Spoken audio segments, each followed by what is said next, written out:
Hello dear listeners and welcome to another Life History channel. Tonight we're doing something different and something magical here. Close your eyes for just a moment right now. Take a deep breath and let today fade away. We're going to Hogwarts Castle on the Scottish Highlands. Yes, that Hogwarts with the moving staircases and magic. The one where spells are real and portraits talk. But here's the thing you need to understand tonight. You're not watching this story from the outside looking in. You're not reading about someone else's adventure in a book. Tonight you are the student living every single moment. You're experiencing every spell and every strange breakfast yourself. Every cold stone floor and every warm common room fire. So go ahead and dim those lights around you. Get comfortable in your bed and pull up those blankets. Let your shoulders relax and your breathing slow down naturally. We're about to step into your shoes at Hogwarts now. Your Gryffindor Tower shoes where the brave students all live. Where the portraits talk back and adventure waits patiently. Ready to begin this journey with me tonight then. Let's start right now with your morning. Imagine this scene unfolding slowly before you right now. You open your eyes and morning light filters through carefully. Curtains hang around your four-poster bed in deep red. Soft, heavy fabric that keeps the Scottish cold out nicely. The bed beneath you feels surprisingly warm and comfortable. Not like your bed at home, but different somehow. The mattress feels ancient and lumpy in certain places, but cozy enough to sleep through the cold night. A thick quilt covers you and smells like old books, like candle wax and centuries of students before you. You hear breathing nearby and some soft snoring too. Your roommates are still sleeping peacefully in their beds. 4 poster beds surround yours in the circular room, each one identical with red curtains and thick quilts, each one occupied by another Gryffindor student like yourself. The room sits circular with a high ceiling far above, stone walls everywhere made of cold grey ancient stone, the kind that holds on to chill no matter what. You sit up slowly in bed and yawn deeply. Stretch your arms above your head and feel stiff. The floor below you hesitate because you know the truth. Stone floor that's always cold no matter the season. Your slippers wait patiently beside the bed, thankfully for you. You slide your feet into them gratefully and carefully. Stand up from the warm bed and feel cold air. The curtains part easily and you step through them. The common room waits far below down the spiral stairs. You can hear it faintly from up here already. Faint crackling from the fireplace that burns day and night. Always burning and always warm and always welcoming you. You grab your school robes quickly from the chair. The black ones with your house colours sewn in. Red and gold trim that marks you as Gryffindor. They feel heavier than your regular clothes back home, thicker and more official and more like a uniform. You dress quickly because the morning air bites hard. Early morning Scottish air that cuts through thin pyjamas. The castle sits in Scotland up in the Highlands, where mist rolls over black lakes every single morning. Where mountains touch grey clouds and rain falls often, you button your robe carefully and straighten your tie. Red and gold stripes that took weeks to learn. The first week here was a complete disaster. Now the movements feel almost natural to your hands. Your wand sits on the bedside table waiting for you. You pick it up carefully and feel the wood. Smooth and warm somehow like it knows you personally. Like it chose you in that crowded shop. Because it did choose you after dozens of tries. In that shop with all those dusty boxes stacked high. All those failed attempts with different wands shooting sparks, until this one sparked and felt right immediately. You tuck it into your robe pocket carefully and safely, safe and secure for the day ahead of you. Time to face the day and whatever it brings.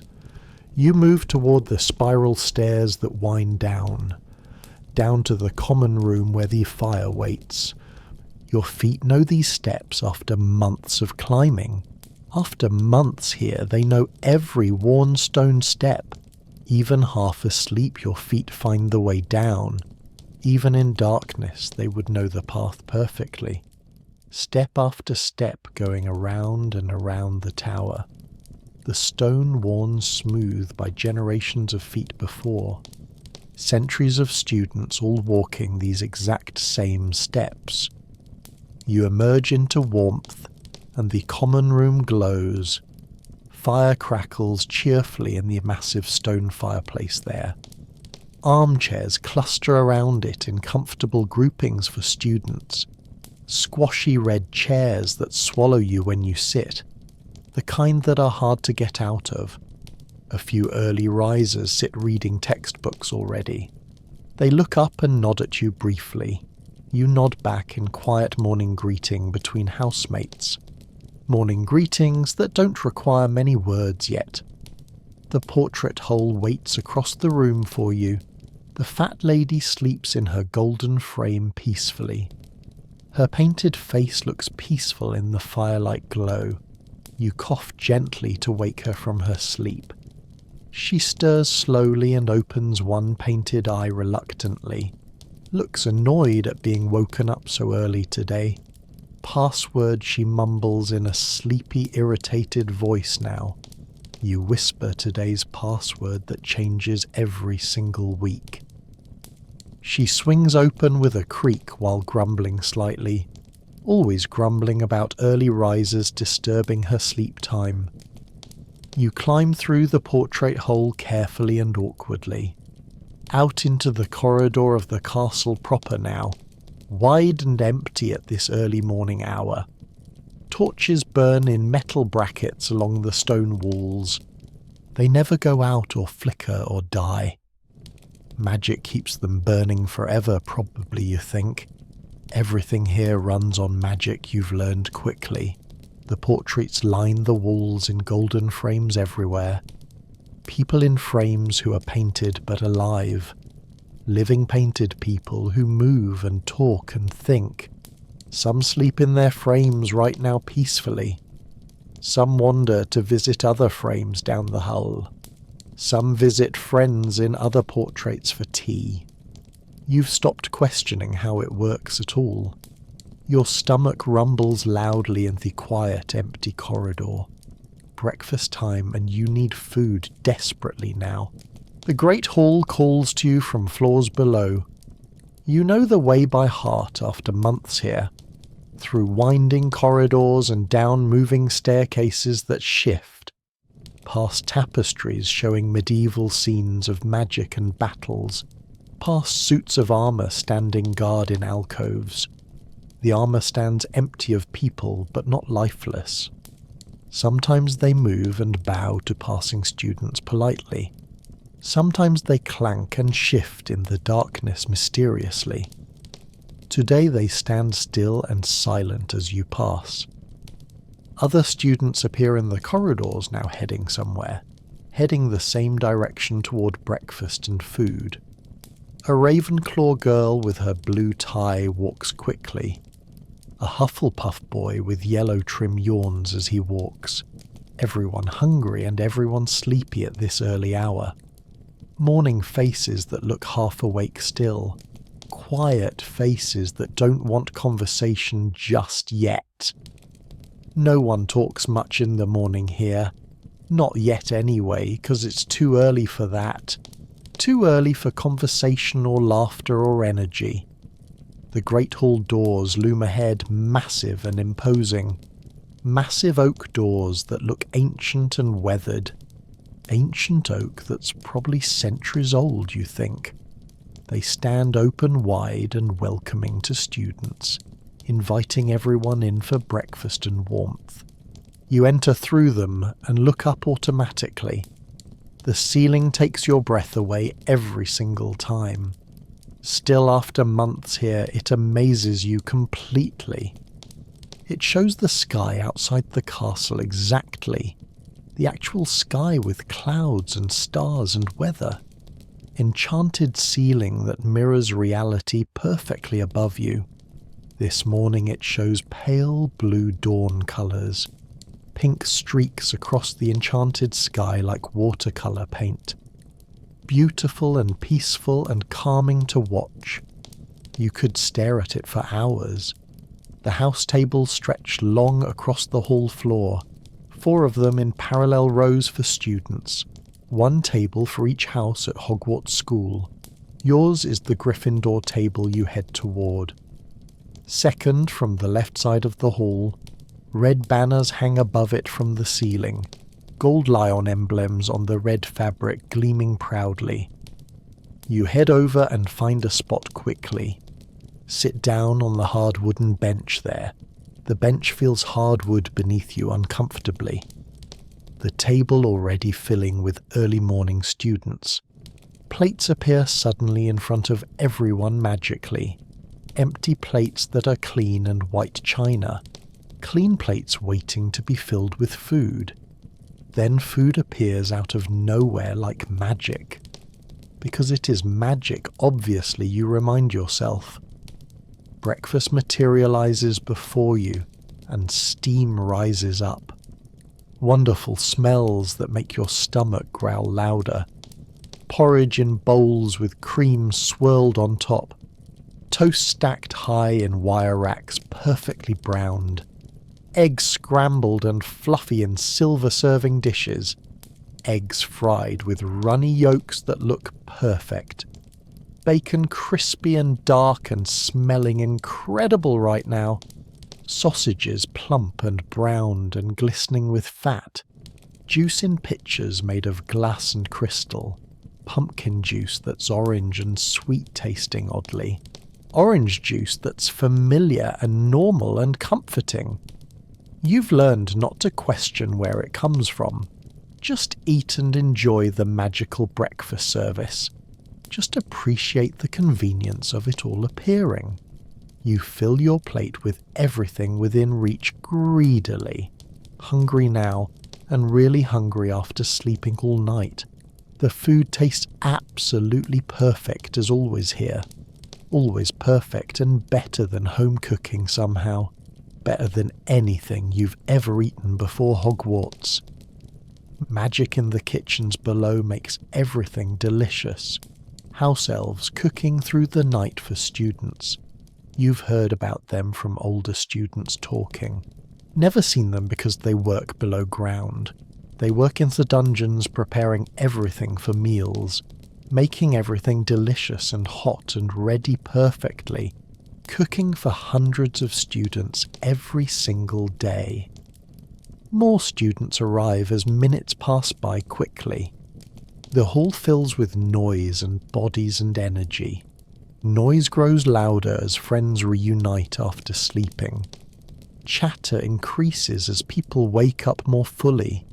Friends reunite like they haven't seen each other forever. After a whole night apart in separate dormitories, 8 hours feels like weeks to them apparently. Talking and laughing about dreams they had overnight, sharing worries about today's lessons and homework due. Everyone nervous about something in their schedule today. Some worry about exams coming up next month. Some worry about essays they haven't finished yet. The staff table sits elevated at the front prominently, at the front of the hall overlooking students. Teachers eating breakfast and watching everyone carefully below. The headmaster sits centre in the high-backed chair, robes flowing in deep purple with silver stars, beard long and white reaching his chest area, eyes twinkling behind half-moon spectacles he wears, always twinkling like he knows secrets nobody else does. like he finds everything amusing in the world. Probably does find everything amusing, you think sometimes. Probably knows everything happening in the castle always. It's unsettling when those eyes look at you. Owls arrive suddenly in a rush of wings, a rush of hundreds of wings beating air. Hundreds of owls swooping in through high windows. They swoop in carrying mail and packages and newspapers, carrying deliveries from families and friends outside school. They drop their deliveries on students with accuracy, then leave immediately or stay to beg scraps, or stay to rest on shoulders and tables. Some perch on the tables waiting for treats. Some beg for bacon with big eyes staring. Students feed them scraps from their plates happily.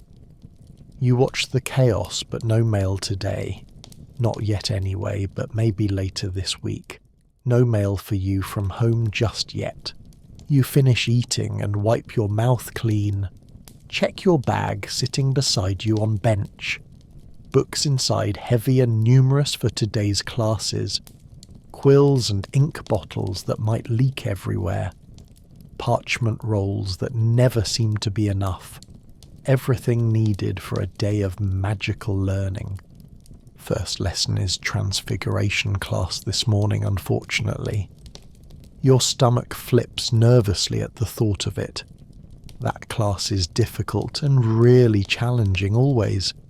Really difficult for you specifically every single time. Turning things into other things sounds simple enough. Sounds easy when explained in theory by teachers. Isn't simple at all in actual practice though. Requires concentration you struggle to maintain for long. Requires precision. In wand movements you lack still.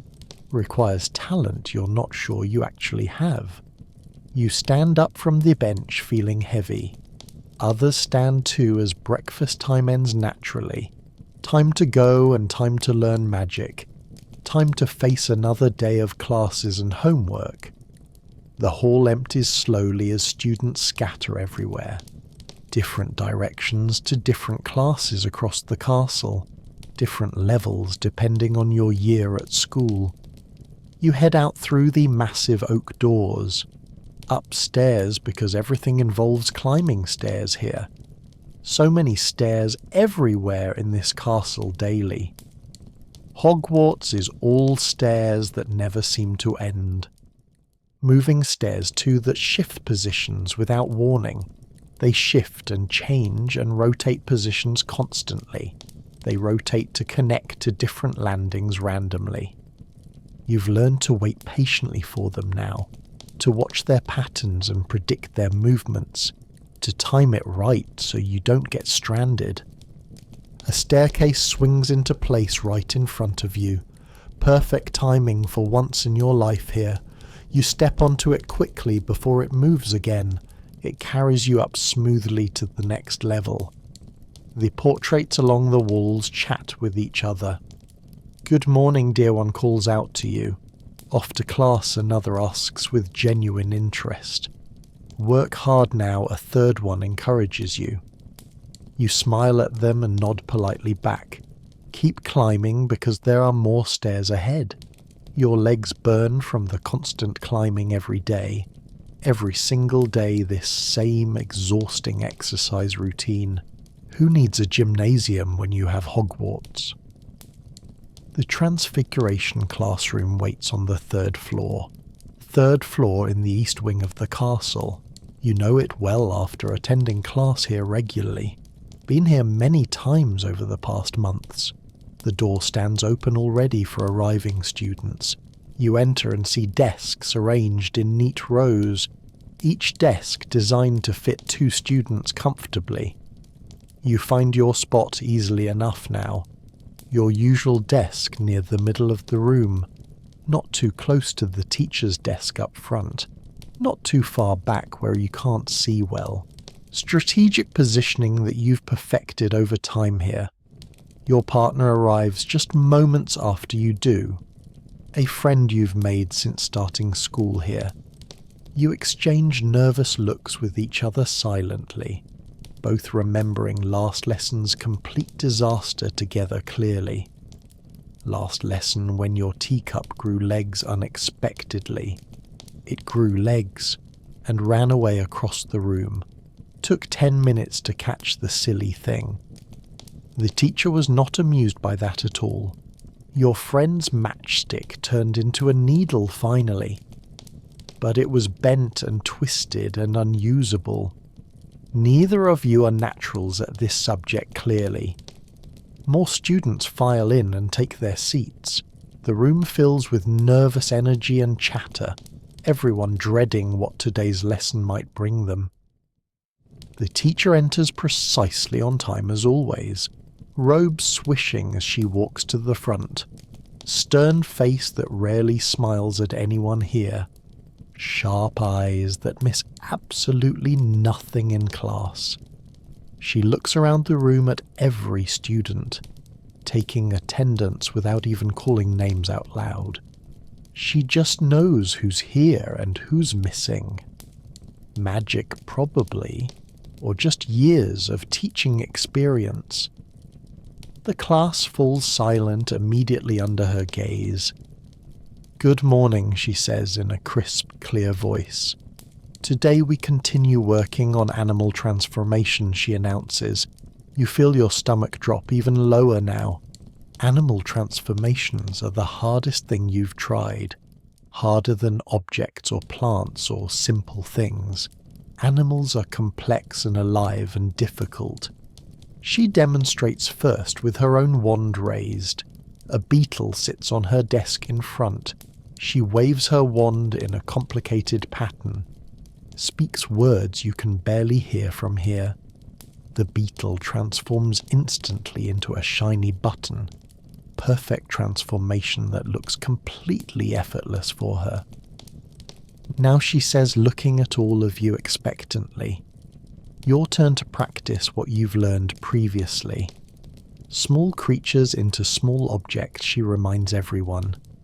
Start with something simple like this beetle transformation. Partner up and begin practicing right now, please. The room erupts into cautious movement and whispers. Students pulling out their wands from robe pockets. Beetles appear on desks in small glass containers. You open yours and the beetle crawls out. It moves slowly across your desk, exploring nervously. Your partner watches it with obvious concern showing. You raise your wand and try to remember. Remember the exact wand movement she demonstrated earlier, the pattern that looked so simple when she did it. Your hand shakes slightly as you begin. You trace the pattern in the air carefully. Speak the words that feel strange in your mouth. Nothing happens to the beetle at all initially. It just keeps crawling around on your desktop. You try again with more concentration this time. Focus all your energy on the beetle before you. This time something happens, but not quite right. The beetle grows larger instead of transforming completely. Now it's the size of your fist. Your partner gasps and leans back from it. The giant beetle waves its legs in the air.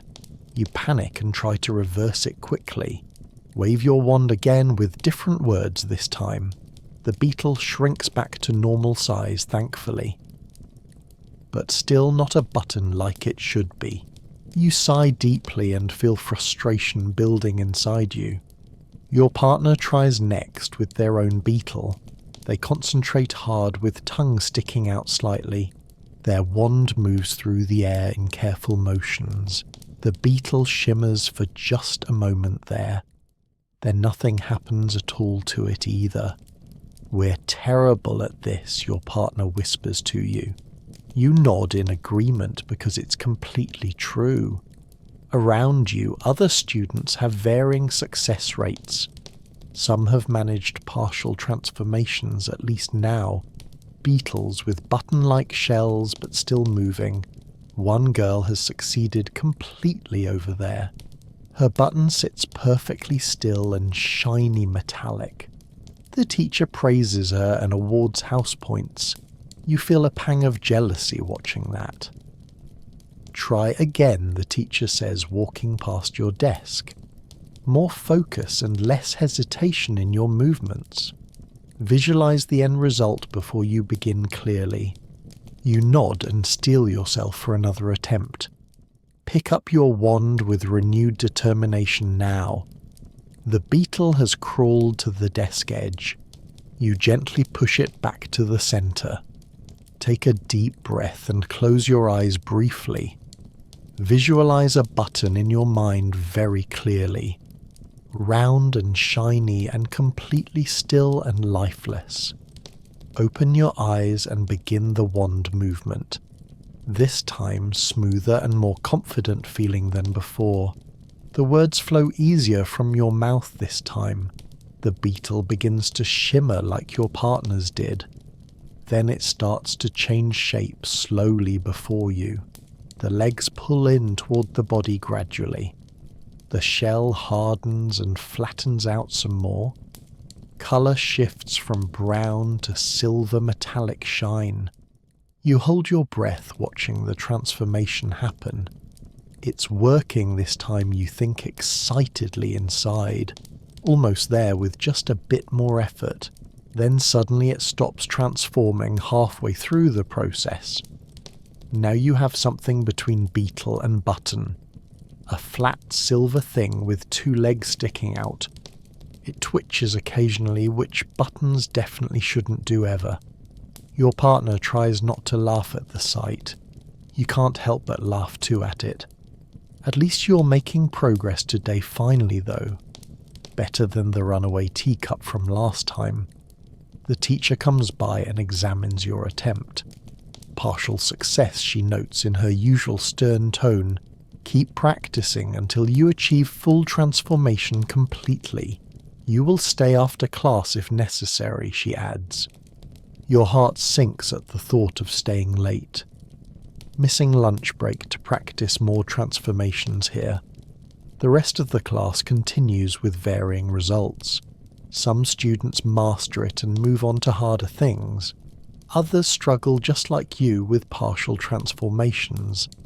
A few create complete disasters that need fixing.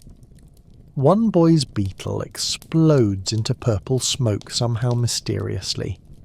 The teacher has to wave it away quickly. Another girl's beetle multiplies into 5 beetles running everywhere. Chaos erupts for a moment as everyone helps catch them.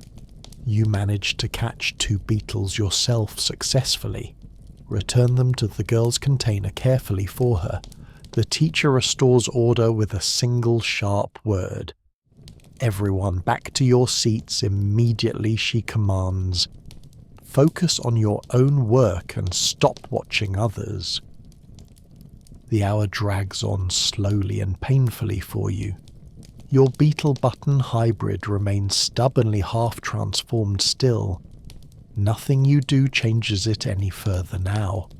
Your partner has similar lack of success with theirs. Theirs looks like a lumpy button with antennae. At least they're suffering together in this class. Finally, the bell rings, signalling the end of class. Everyone starts packing up their things with relief. You and 3 others are told to stay behind. Stay behind to continue practicing until you succeed. The other students file out talking and laughing, off to their next class or free period. You remain at your desk feeling discouraged and tired. The teacher sets up new beetles for everyone. Try again, she instructs without any sympathy shown. You will not leave until you succeed completely.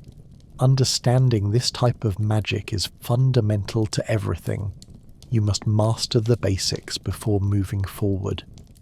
You pick up your wand again, feeling exhausted already. Another beetle crawls onto your desk from the container. You take a deep breath and try again, and again, and again for the next 30 minutes. Each attempt gets slightly better than the last one. Your control improves with each repetition of the spell. Finally, on your 20th attempt, something clicks inside you.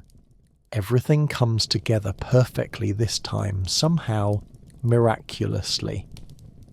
The wand movement feels natural and smooth now. The words flow without thinking about them at all. The beetle transforms completely into a perfect silver button, still and lifeless and exactly right this time, finally. You did it, the teacher says with slight approval. Not quite a smile, but close enough for her. You may go to your next class now. Relief floods through you as you pack up quickly. Your hand aches from holding the wand so long. Your head hurts from concentrating so hard continuously. But you did it eventually, which is what matters. You exit the classroom into the busy corridor outside. Students everywhere moving between classes noisily now. You check the time and realize you've missed lunch. Your stomach growls in protest at this realization immediately. No time to eat before next class, unfortunately. Next class is potions down in the dungeons below. You head toward the stairs that descend downward, down into the cold, dark lower levels underground. The dungeons always feel oppressive and damp to you. Stone walls that sweat moisture constantly all day. Cold air that seeps into your bones quickly. Torches provide dim, flickering light that casts strange shadows. The potions classroom sits at the end of a long corridor. You can smell it before you see it. Strange chemical smells mixing together in the air there. Some pleasant and some absolutely terrible smelling strongly. You enter and find your usual spot again. The dungeon classroom feels colder than the corridors outside. Much colder, with stone walls and low ceilings. Desks arranged in rows with cauldrons already set up.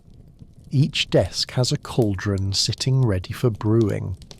Ingredients shelves line the walls filled with jars. Jars containing things you can't always identify clearly. Some ingredients look normal enough, like dried herbs. Others look disturbing, like pickled animal parts floating. You try not to look too closely at them. Your partner for this class arrives and sits down. Different partner than Transfiguration class because of house mixing. This partner is from Slytherin house with green trim. Quiet person who rarely talks much during class time, but skilled at potions, which helps you considerably here. You're not terrible at potions, but not great either. More students file in and take their assigned seats. The dungeon fills with low conversation and nervous energy. Everyone wondering what today's potion will be now. The potions teacher enters from his private office dramatically, robes billowing behind him in exaggerated fashion always, dark robes that sweep the floor as he walks. He moves to the front of the classroom silently, turns and surveys the class with cold eyes that seem to look right through you uncomfortably. Silence falls immediately under his intense gaze there. No one dares speak when he's looking around. Today he announces in a soft, menacing voice, "We will brew a simple sleeping draft potion." Simple, he emphasizes with clear skepticism in his tone, though some of you will undoubtedly fail spectacularly. You shift uncomfortably in your seat at that, knowing he probably means you among others here. He waves his wand and instructions appear magically. Instructions written on the blackboard behind him in chalk. The recipe with detailed steps and precise measurements. Ingredient lists and stirring directions and warnings too. You copy it down quickly onto your parchment. Your partner does the same with neat handwriting. Begin commands and students immediately start moving.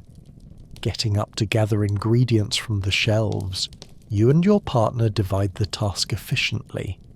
They get ingredients while you prepare the cauldron properly. Light the fire underneath with your wand carefully. Adjust the flame to the right temperature needed. Fill the cauldron with water from the stone sink. Your partner returns with arms full of ingredients, small bottles and packages and bundles of dried plants. You lay everything out on the desk systematically. Check the list to make sure nothing is missing. Everything seems to be here for the potion. You begin following the instructions step by careful step. Add the water first and wait for it to heat. Not boiling, but just starting to steam slightly. Add crushed snake fangs 3 pinches worth exactly. Your partner measures them out precisely with a small spoon. Adds them 1 pinch at a time carefully. The water turns slightly grey with each addition. Stir clockwise 7 times exactly as instructed on board. You count carefully as you stir with the rod. The potion begins to steam more heavily now. Add the lavender next 4 sprigs of dried flowers. Your partner drops them in gently one at a time. The potion turns pale purple immediately after that. A good sign according to the instructions written there. Stir counterclockwise this time 3 times, only exactly. You stir carefully, counting each rotation precisely still. The potion thickens slightly and smells vaguely pleasant now, like flowers mixed with something earthy and strange. Add the powdered moonstone next 1/2 teaspoon measured. This is the tricky part everyone knows already. Too much and the potion becomes poisonous instead. Too little and it simply won't work at all. Your partner measures it out with shaking hands slightly. Pours it in slowly while you both hold breath.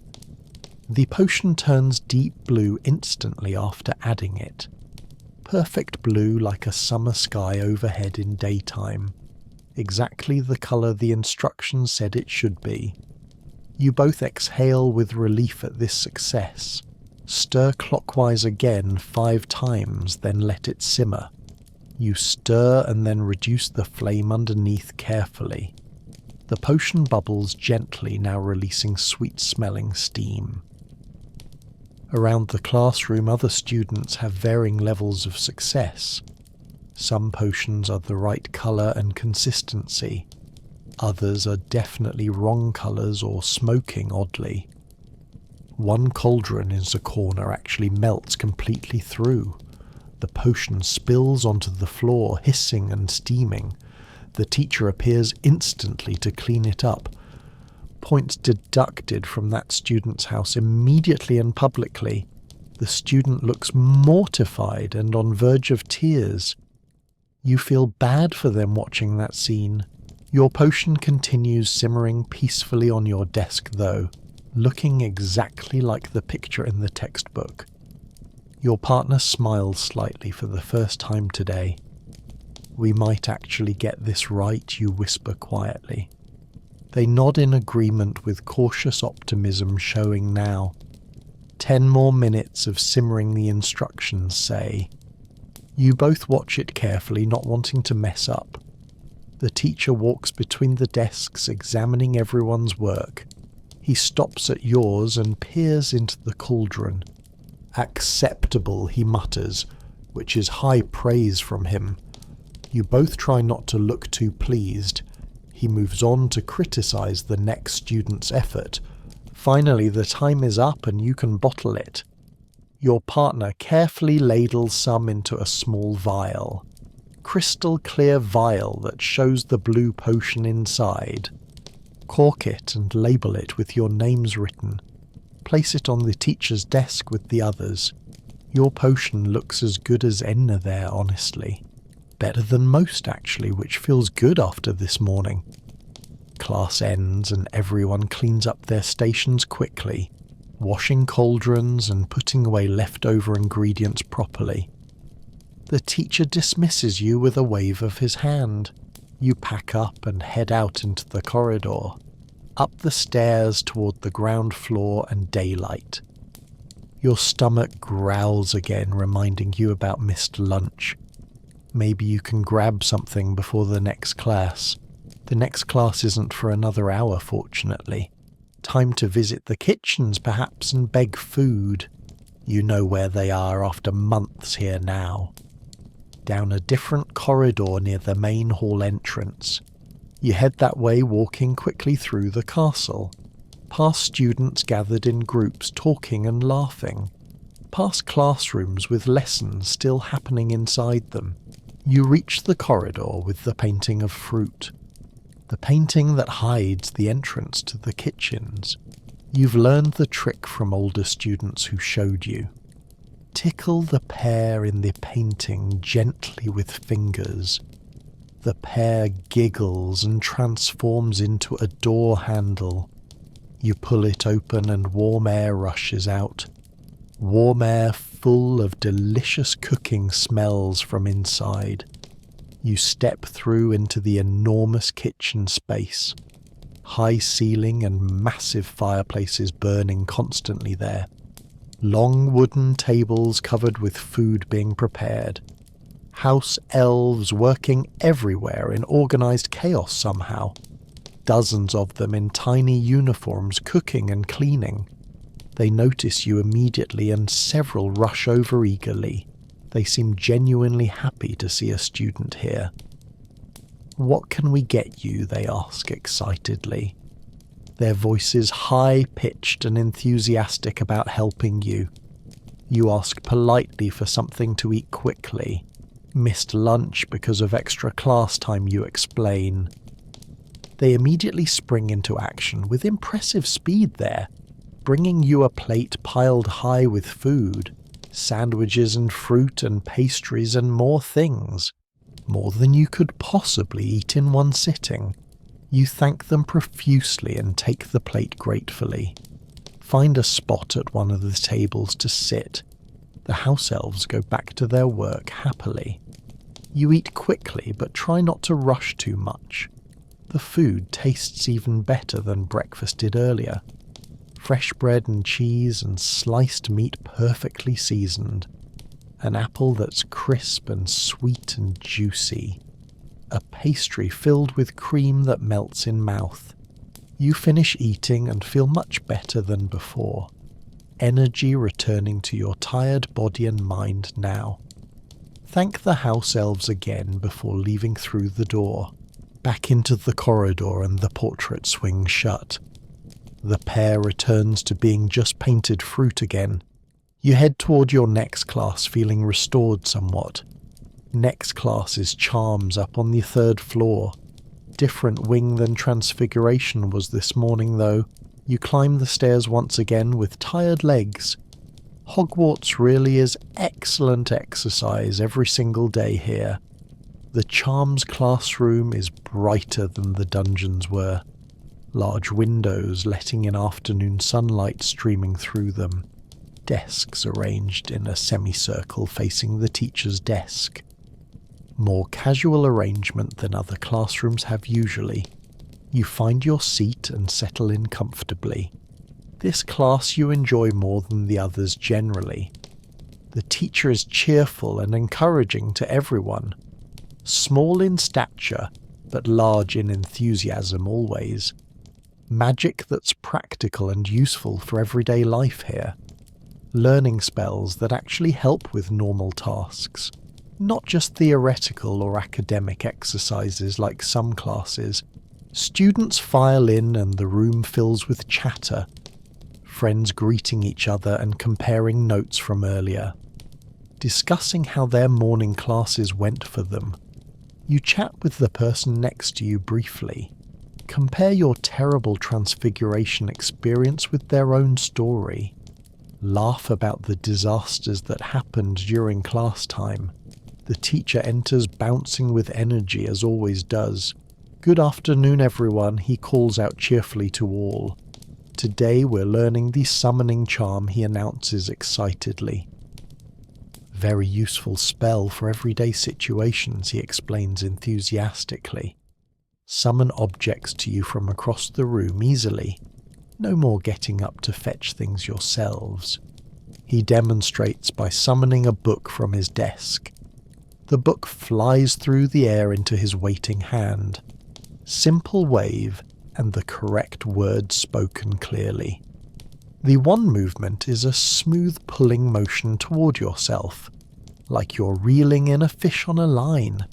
You all try the motion without wands first practicing. He walks around correcting positioning and movement for students, making sure everyone understands the proper technique before trying. Now with wands, he says, once satisfied with everyone, start with something light like a quill or parchment. Don't try to summon something heavy at first attempt. Work your way up gradually as you improve control. You place a quill on the desk in front. Step back several feet away from it there. Raise your wand and try the pulling motion learned. Speak the summoning words clearly and with intention behind them. The quill wobbles slightly but doesn't move toward you. You try again with more confidence this time around. This time the quill lifts off the desk completely, flies toward you but goes past your head instead. Crashes into the wall behind you with a thud.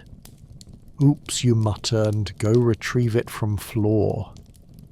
Other students having similar issues with control and aim. Quills and parchment flying in wrong directions everywhere here. One student summons their quill too hard it seems. It shoots at them like an arrow flying fast. They duck just in time as it zooms past. The teacher laughs good-naturedly at all the chaos. This is normal for first attempts, he reassures everyone. Keep practicing and you'll improve with each try quickly. You go back and try again more carefully now. Focus on bringing the quill directly to your hand, not past your head or to the side anywhere. This time it works much better than before attempts. The quill flies straight to your hand and lands. You close your fingers around it, feeling triumphant suddenly. You did it successfully on the third real try. Progress is being made in this class at least. You practice several more times to cement the learning, each time getting better and more consistent with results. Soon you can summon the quill reliably every time. Now try something slightly heavier, the teacher suggests next. A book or a bag or something more substantial. You place your textbook on the desk this time. Step back and prepare yourself for the attempt here. The textbook is heavier than a quill, obviously enough. Will require more force and more magical energy behind it. You focus and perform the movement with intention. The book shudders and then lifts off the desk. Flies toward you slower than the quill did before. You catch it easily in both hands this time. Excellent, the teacher says, having watched your successful attempt there. You're getting the hang of it very quickly. Keep practicing with different objects around you now. The class continues with everyone practicing on various items. Some succeed quickly while others struggle with the concept. You help a struggling student next to you kindly. Show them the exact wand motion that works for you. Encourage them to focus on visualizing the object coming. They try again and this time succeed partially at least. The hour passes quickly in this enjoyable class atmosphere. Before you know it, the bell rings, ending the session. Pack up your things and prepare for next class. Herbology is next, which means going outside the castle. Out to the greenhouses on the castle grounds. You head downstairs with other students going that way. Out through the main entrance doors into fresh air.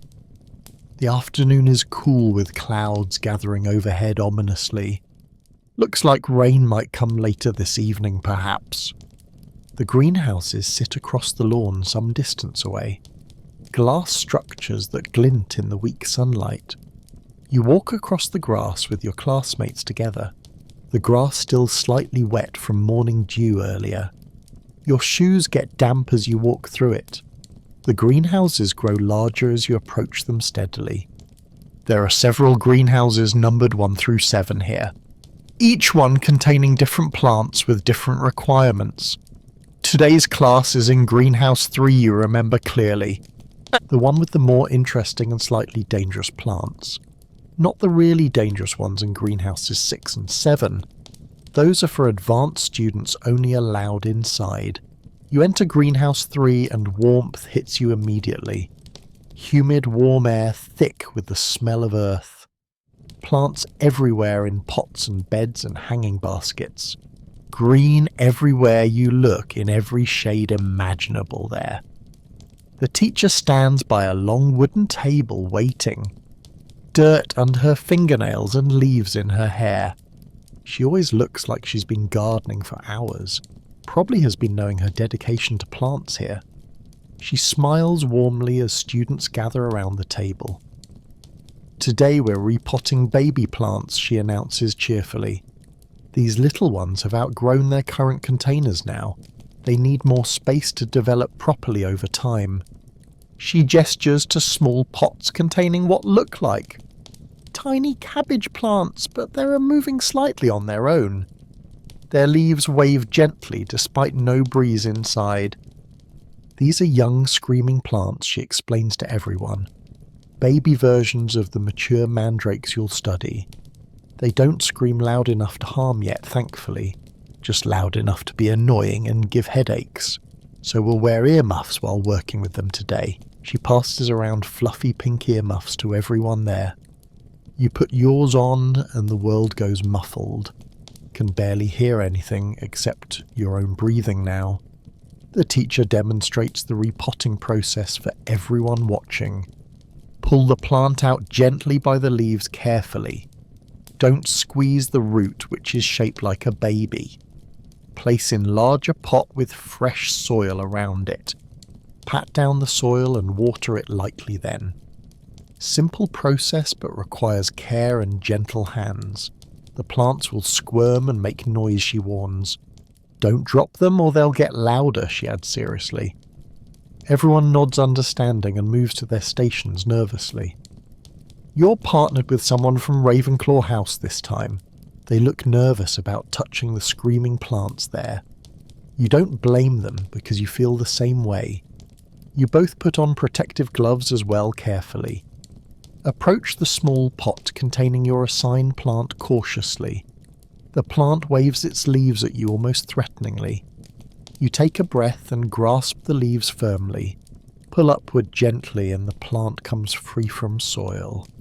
The root does look like a tiny baby somehow. Pale and shaped vaguely humanoid, which is disturbing honestly. It opens its mouth and screams a high-pitched noise. Even through earmuffs you hear it clearly enough, unfortunately.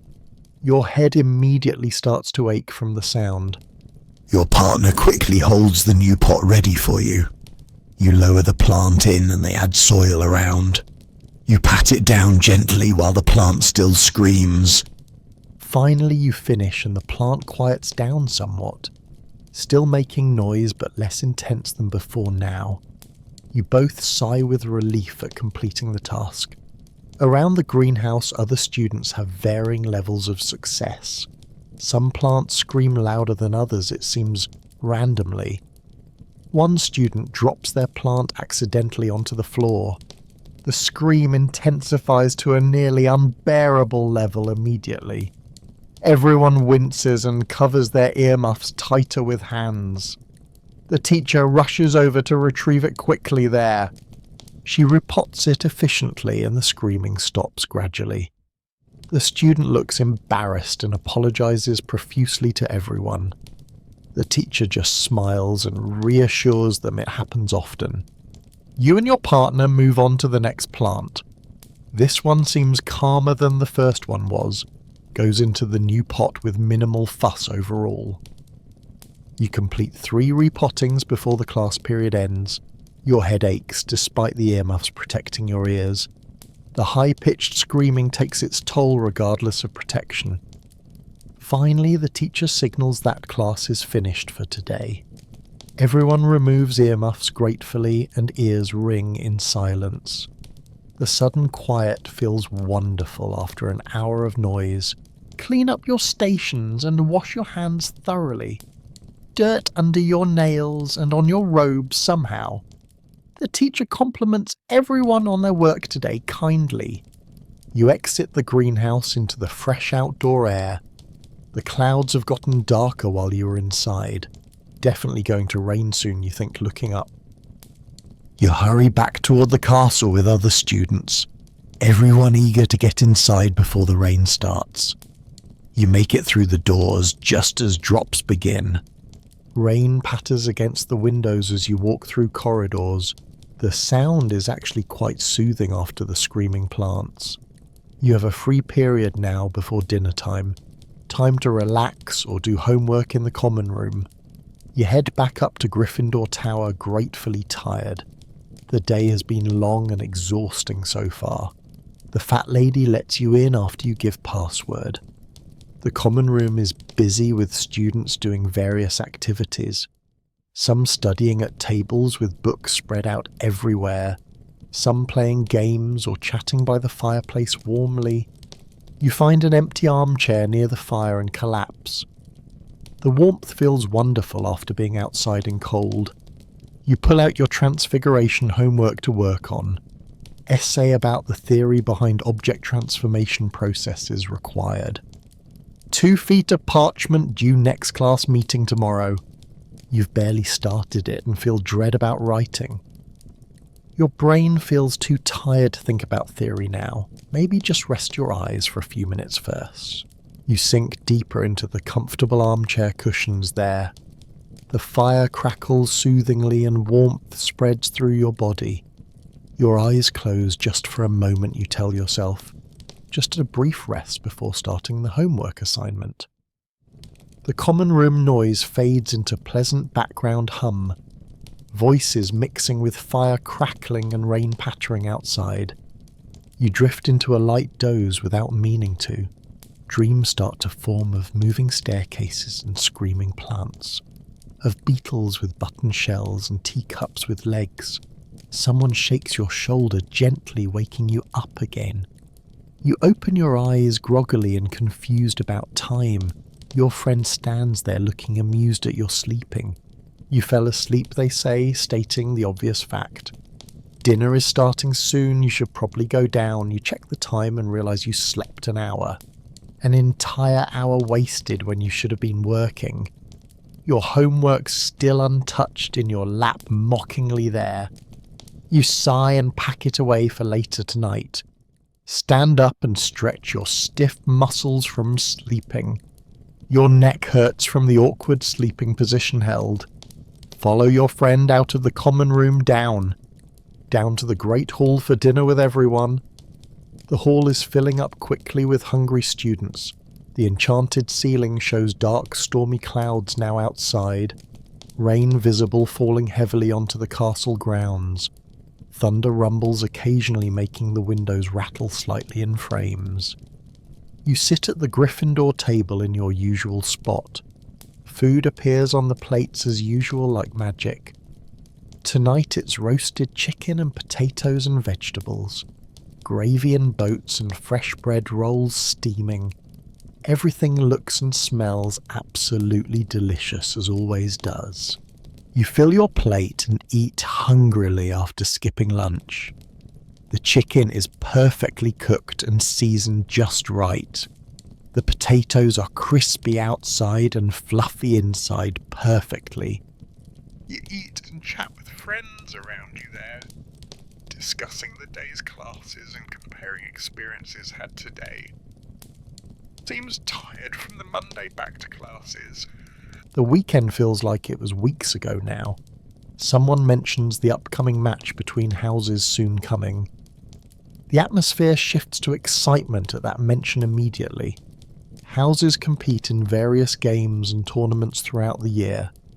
points are awarded for wins and good sportsmanship shown, your house is currently in second place overall standing, behind Ravenclaw by only 50 points, which is close. Everyone wants to win the house cup at year end. The competition drives students to try harder in everything. After dinner, you return to the common room again, this time determined to actually do your homework properly. Find a table in the corner that's relatively quiet. Spread out your parchment and books and quills there. Open your Transfiguration textbook to the relevant chapter needed. Read through it, trying to absorb the information presented. The theory is complicated and your brain feels foggy. Something about molecular restructuring and magical energy flow patterns. Intent and visualization being crucial to successful transformation results. You start writing your essay slowly and painfully there. Each sentence feels like pulling teeth from your head. Your quill scratches across parchment, leaving ink behind it. Other students work around you on their own assignments. The common room has settled into quiet study mode. Only whispers and page turning and quills scratching heard. You write about the importance of clear mental imaging, about how wizards must see the end result clearly, before attempting any transformation spell on objects or creatures. You reference the textbook frequently to support your points, add quotes and cite page numbers as required properly. The essay grows slowly, line by line, across parchment. Your hand starts cramping from writing so much today. Between class notes and now this essay continuously. You shake it out and flex your fingers regularly. An hour passes and you've written maybe half the required length. Still need another foot of parchment at least to finish. You keep writing, pushing through the mental exhaustion felt. Finally, you finish the essay as the common room empties, most students heading to bed as it gets late. You read through it once, checking for obvious mistakes. It's not your best work, but it'll have to do. Roll it up carefully and tie it with string. Pack away your books and quills into your bag. Head up to your dormitory feeling completely drained now. Your roommates are already in bed or getting ready. You change into pyjamas and wash your face quickly. Brush your teeth in the shared bathroom down the hall. The mirror shows how tired you look with dark circles. One day at Hogwarts and you're already exhausted completely. Climb into your 4-poster bed and pull curtains closed. The bed feels amazing after such a long day. Your body sinks into the mattress gratefully there. You can hear your roommates breathing and shifting in sleep. The tower is quiet except for wind outside howling. Rain still falling steadily against the windows somewhere outside. You close your eyes and let the day replay. All the classes and struggles and small victories achieved. The beetle finally transforming into a proper button eventually. The sleeping potion turning the perfect shade of blue. Successfully summoning objects in charms class without hitting anyone. Repotting screaming plants without dropping them on the floor. Small accomplishments, but they matter in the grand scheme. Each day you learn a little more about magic. About this strange, wonderful world you're now part of. Your thoughts drift and become less coherent as sleep approaches. Images of the castle and your friends mixing together. The moving staircases and talking portraits, and enchanted ceiling above. This is your life now at Hogwarts School.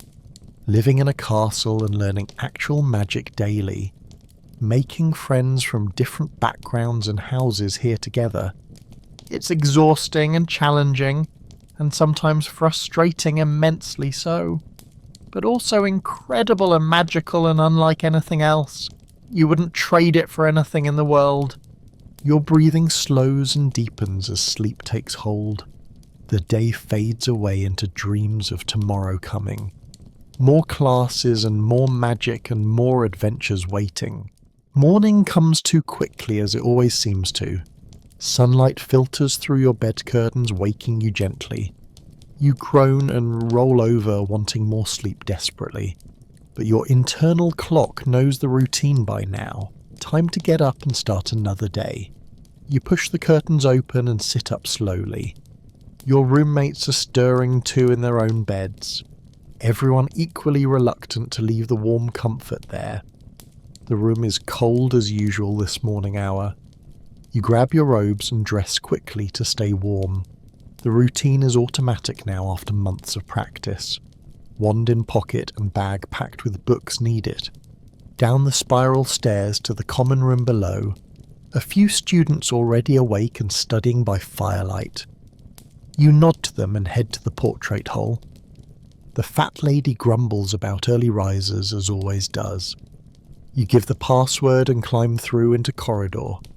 The castle is quiet in the early morning stillness. You head to the great hall for breakfast again. The enchanted ceiling shows a clear blue sky today. Much better weather than yesterday's storms and rain experienced. Sit at your table and food appears before you. Porridge with honey and fresh berries on top today. Toast and eggs and bacon as usual always available. You eat slowly, trying to wake up your brain. Today's schedule runs through your mind as you chew. Potions first thing, followed by Defense Against Dark Arts. Then History of Magic, which everyone dreads sitting through. The most boring class in the entire school schedule. The teacher is literally a ghost who drones on, his voice monotonous and sleep-inducing every single lesson. Everyone struggles to stay awake during those classes, honestly. You've fallen asleep more than once during his lectures. After breakfast you head down to the potions dungeon, already dreading another hour in the cold dark classroom. The teacher's presence always makes you nervous and uncomfortable there. Today's lesson is about antidotes to common poisons apparently. Important information but delivered in his usual intimidating manner. He demonstrates the proper technique for brewing the antidote. His movements are precise and efficient as he works. The potion changes colours according to his instructions given. From green to blue to finally pale pink completion. Your turn to attempt the same potion now. You gather ingredients from the shelves with your partner. Set up your cauldron and begin following the recipe. The first steps go smoothly enough without major issues. Add ingredients in the right order at right times. Stir the correct number of times in proper directions, but then you add too much of the ground beetle, just a pinch too much, and the potion turns orange. Orange instead of the blue it should be now. Your partner looks worried and checks the instructions again. You try to correct it by adding extra water, but that just makes it worse, turning it brown. The teacher appears at your desk like a dark cloud. He peers into your cauldron with obvious disapproval showing.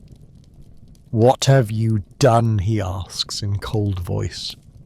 You explain about the extra beetle added by mistake. His expression doesn't change from its usual stern look. "You'll have to start over completely," he says flatly. Your partner looks as frustrated as you feel inside.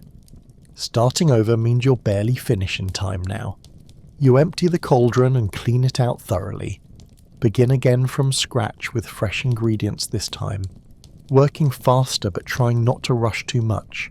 Rushing leads to more mistakes as you've learned before. This time you measure everything more carefully than before. Double checking each amount before adding it in there. Your partner watches and helps keep track of steps. The potion progresses through the colour changes correctly now. Green to blue just like the teacher demonstrated earlier.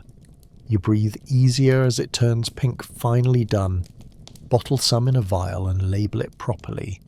Place it on the desk with relief at completing. The teacher examines it and gives a curt nod.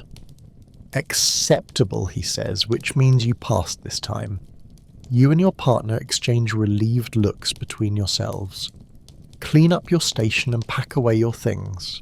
Next class is Defense Against Dark Arts, which you enjoy. The teacher is energetic and makes lessons interesting always. The classroom is brighter than the potions dungeon too. Today's topic is protective spells and defensive magic uses. How to shield yourself from various magical attacks coming. Important practical knowledge for the real world outside. The teacher demonstrates several different shielding spells for everyone, each one designed for different types of threats faced. Some block physical objects while others block spells directly. You practice the basic shield spell first with partners. Stand facing each other across the classroom space there. One person casts harmless sparks while the other shields. Your partner sends red sparks flying toward you first. You raise your wand and cast the shielding spell. The sparks bounce off an invisible barrier before you. Success on your first attempt, which feels good today. Your partner grins and you switch roles now trying. You send sparks and they shield successfully as well. The class practices for the full hour rotating partners, getting comfortable with the wand movement and incantation needed. By the end you feel confident in the spell. The teacher praises everyone for their effort and progress, reminds you to practice regularly to maintain the skill. Defensive magic requires constant practice to be effective reliably. After class you have a short break before history. You head to the library to grab a book you need for an essay due later this week. The library is enormous with thousands of books everywhere, shelves reaching up to the high ceiling above you, ladders on wheels to reach the highest shelves there. The librarian sits at her desk watching everyone suspiciously. She's very protective of her books and strict about rules. No talking and no food and no damaging books. You find the section you need and search the shelves, looking for the specific title you wrote down earlier. Your finger traces along the spines reading titles carefully. There it is on a shelf just above eye level. You pull it out and check it's the right one. Carry it to the checkout desk to borrow it properly. The librarian stamps it and gives you a stern look. Return it on time or face consequences, she warns. You nod and promise to take good care of it. Leave the library and head to History of Magic class.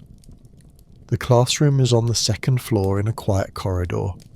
You enter and find your usual seat by the window.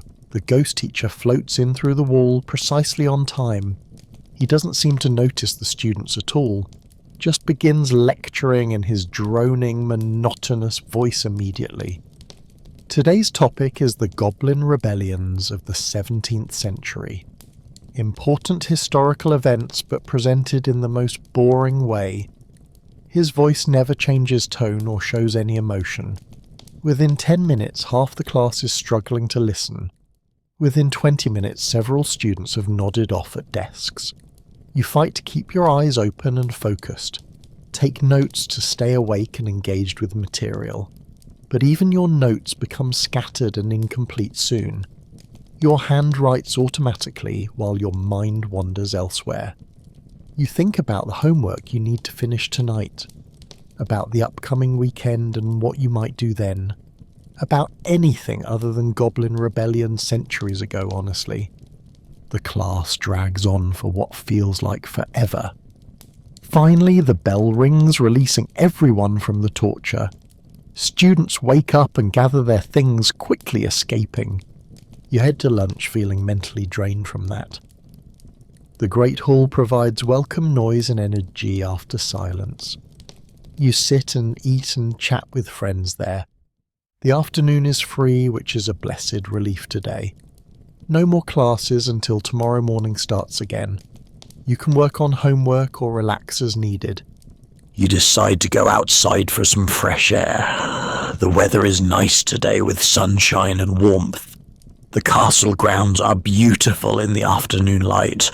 You walk down to the lake and sit on grass. Watch the water ripple in the gentle breeze blowing. The giant squid surfaces briefly, then disappears again below. Other students are outside enjoying the weather, too scattered around. some studying under trees with books spread out around, some just lying in the grass relaxing and talking quietly. You pull out a book to read for pleasure. Not a textbook, but an actual story to enjoy. Lose yourself in the pages as time passes slowly. An hour passes peacefully by the lake there alone. The sun warm on your face and the grass soft. The stress of classes melts away in this moment. Eventually you head back inside as it gets cooler. The sun is lowering toward the horizon, now casting shadows. Time for dinner soon, and then evening homework time. Dinner is roasted beef with vegetables and Yorkshire pudding tonight. Rich gravy and fresh bread to soak it up. You eat heartily, enjoying the excellent meal as always. After dinner you return to the common room again. Find your favourite chair by the fire to work. Pull out homework and begin working through assignments due. The evening passes with studying and occasional chat breaks. Other students working around you on their own tasks. The common room has a comfortable, productive atmosphere tonight. You finish most of your homework before bedtime approaches finally.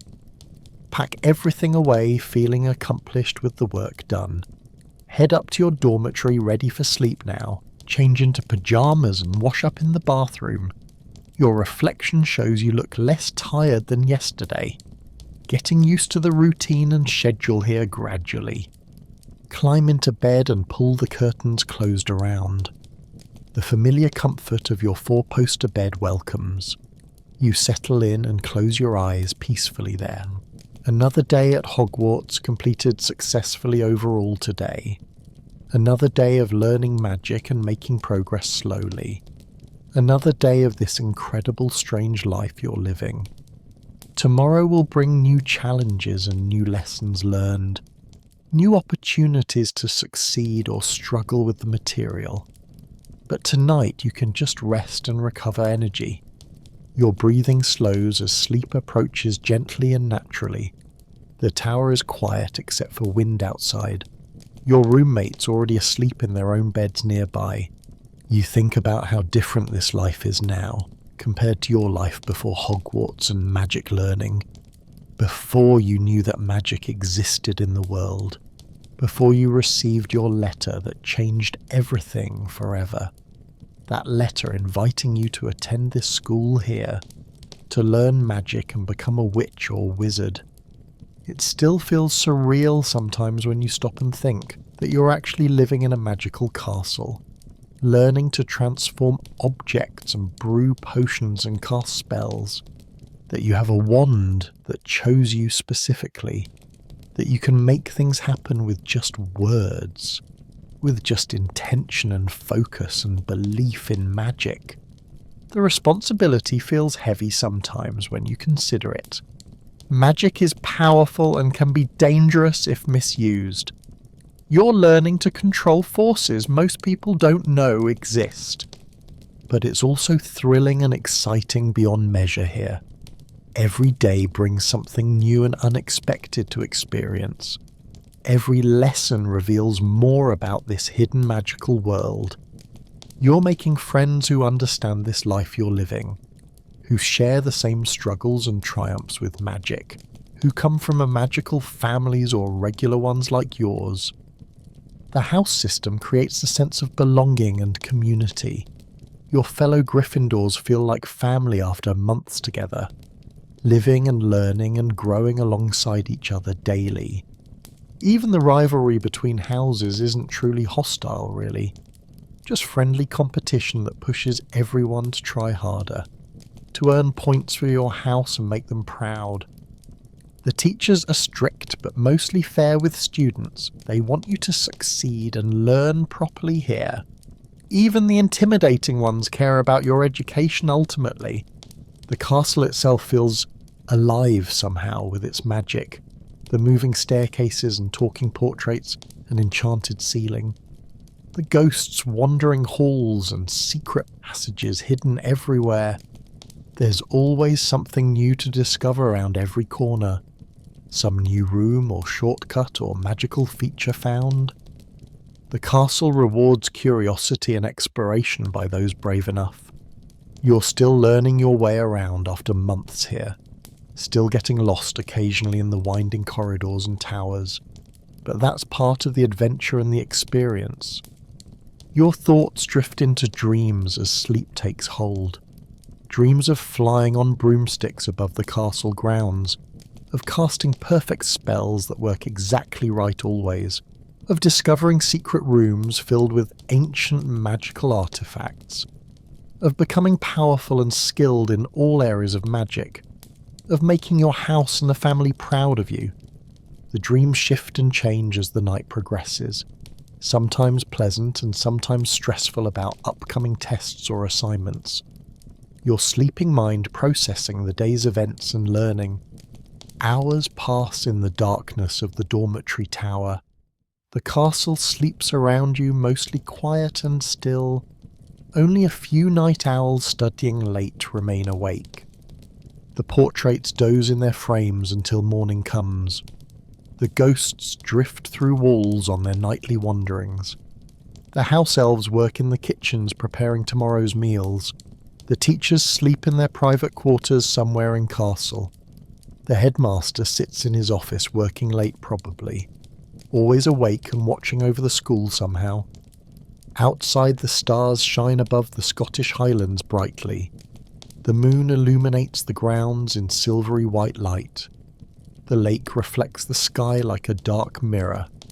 The forest at the edge of grounds rustles mysteriously, full of magical creatures that live among the trees. Dangerous things that students are forbidden to enter alone.